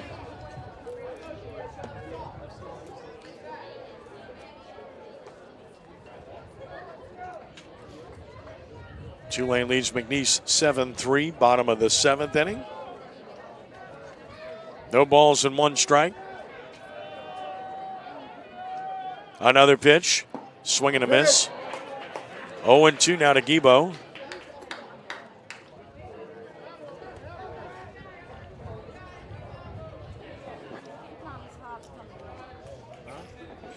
No balls and 2 strikes, and another in the dirt, blocked nicely. It's 1-2.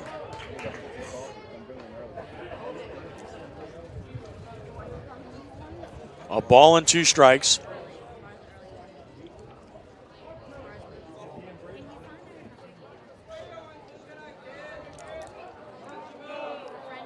Time called.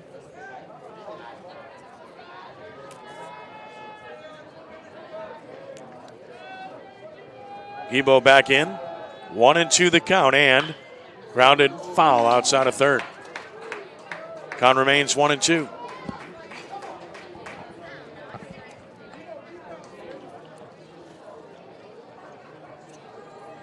Again, Bonura has been really good this year. 2.03 earned run average with that 3-1 record in the 20 2/3 innings pitched. Brandon will look in for the sign once more.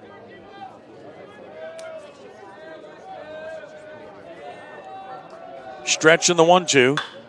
This is short right field, right at the right fielder, and it played perfectly.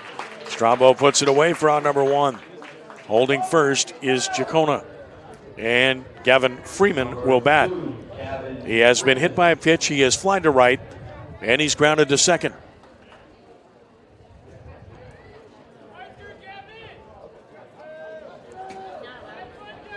Big shout out to our friends here at Delgado for their hospitality as always. Deeply appreciate Joe Sherman, Tyler Sherman, the entire Sherman family for allowing us to be here and to do what we do. Strike is called. It's 0-1.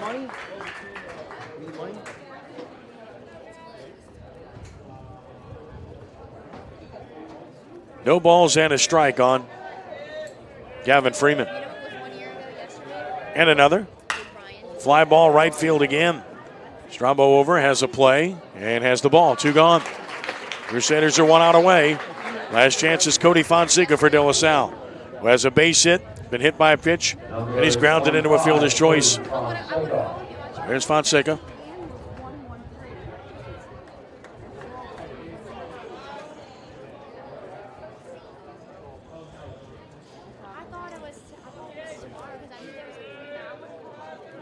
Last chance for De La Salle, the pitch. Takes a strike, it's 0-1.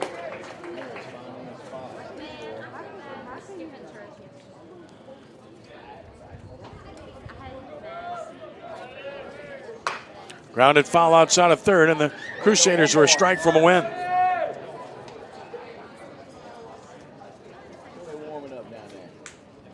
No balls and 2 strikes.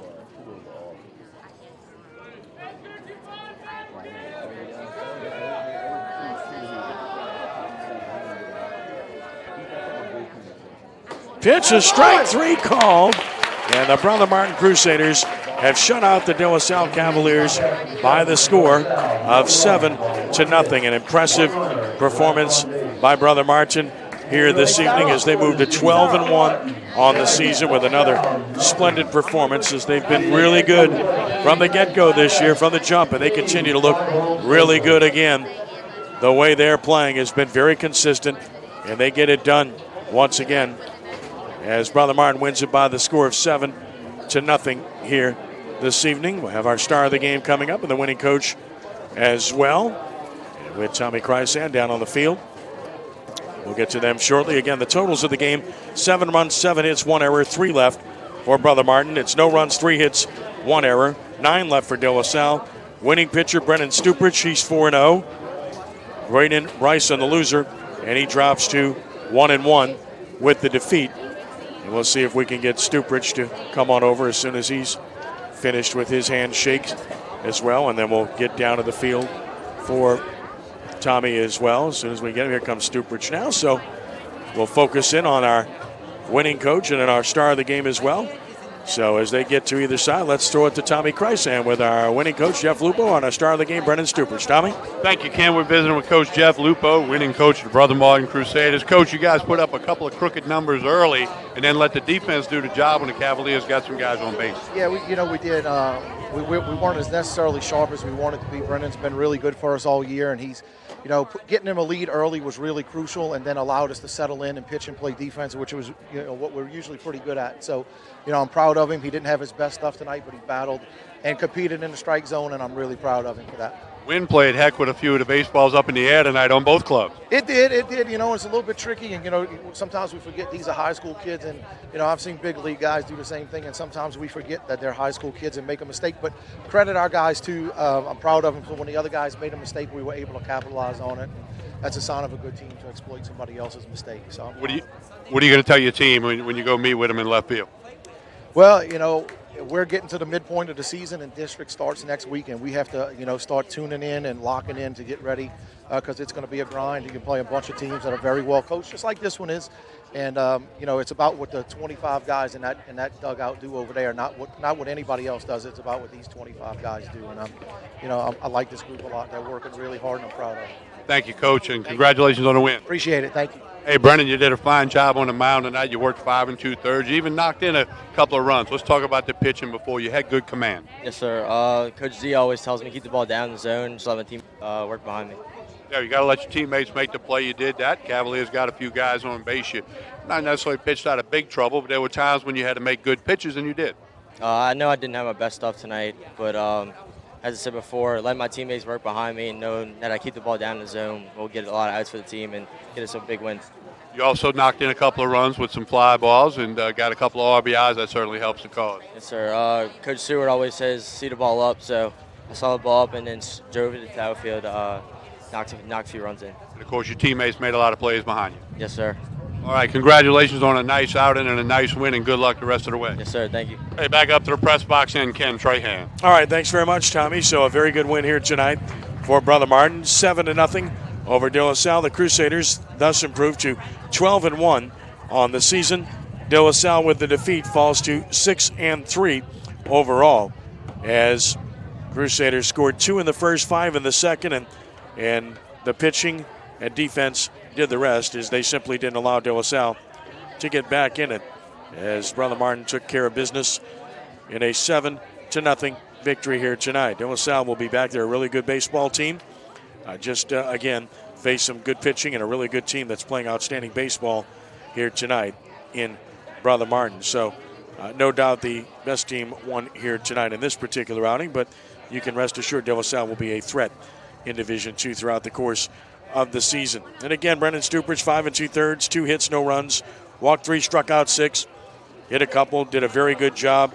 Brennan Benora finished up. Brennan pitched 1 1/3 innings and took care of business the rest of the way. Gave up just the 1 hit while he was out there and struck out a couple. And getting the job done. And by the way, big shout out to Victor Cerise, who went 5 2/3 innings and just did an outstanding job. He didn't give up any runs whatsoever. Just pitched extremely well in relief of the starting pitcher and loser, Braden Bryson, who just wasn't sharp here tonight. But Cerise, you just can't do a better job than he did. 2 hits. He didn't walk anybody while he was out there. He just threw strikes and let his defense play behind him, and they did. He did an outstanding job, and it was a really good performance by Victor Cerise in relief for De La Salle. You got to give him a lot of credit for the job he did here this evening. Just a very impressive pitching performance in relief here tonight. His brother Martin wins it by the score of 7-0. The game, by the way, took an hour and 51 minutes to play overall. Crisply played. Get all the scoring done early in the first 2 innings. And brother Martin made it stand up with outstanding pitching here tonight. Tommy rejoins us now on the broadcast booth. And Tommy, final thoughts about what we saw here this evening? Outstanding performance by Stuprich on the mound. Obviously helped his cause with a couple of RBIs, and Coach Lupo was pleased with what he saw. He knows that's a good team in the other dugout with De La Salle's Cavaliers and Coach Skinner. So they feel like they got a good win against a good team tonight as they get ready for district play. Tommy, a pleasure. I hope you enjoyed it. It was great having you, man. My pleasure. Always fun to be at the ballpark. Want to thank our friends Chip and Matt Merritt for a job well done. And also thank all of our friends with both Brother Martin and De La Salle who helped make this possible. Ryan Manali at De La Salle, Roland Skinner, their coach, Mark Wisniewski at Brother Martin, and Jeff Lupo, their coach. Our final score again from Crescent Stadium tonight was Brother Martin 7 and De La Salle 0. Now this is Ken Trahan for Tommy Chrysan saying thanks for joining us and be a good sport. God bless you one and all. We are rounding third and heading home. So long.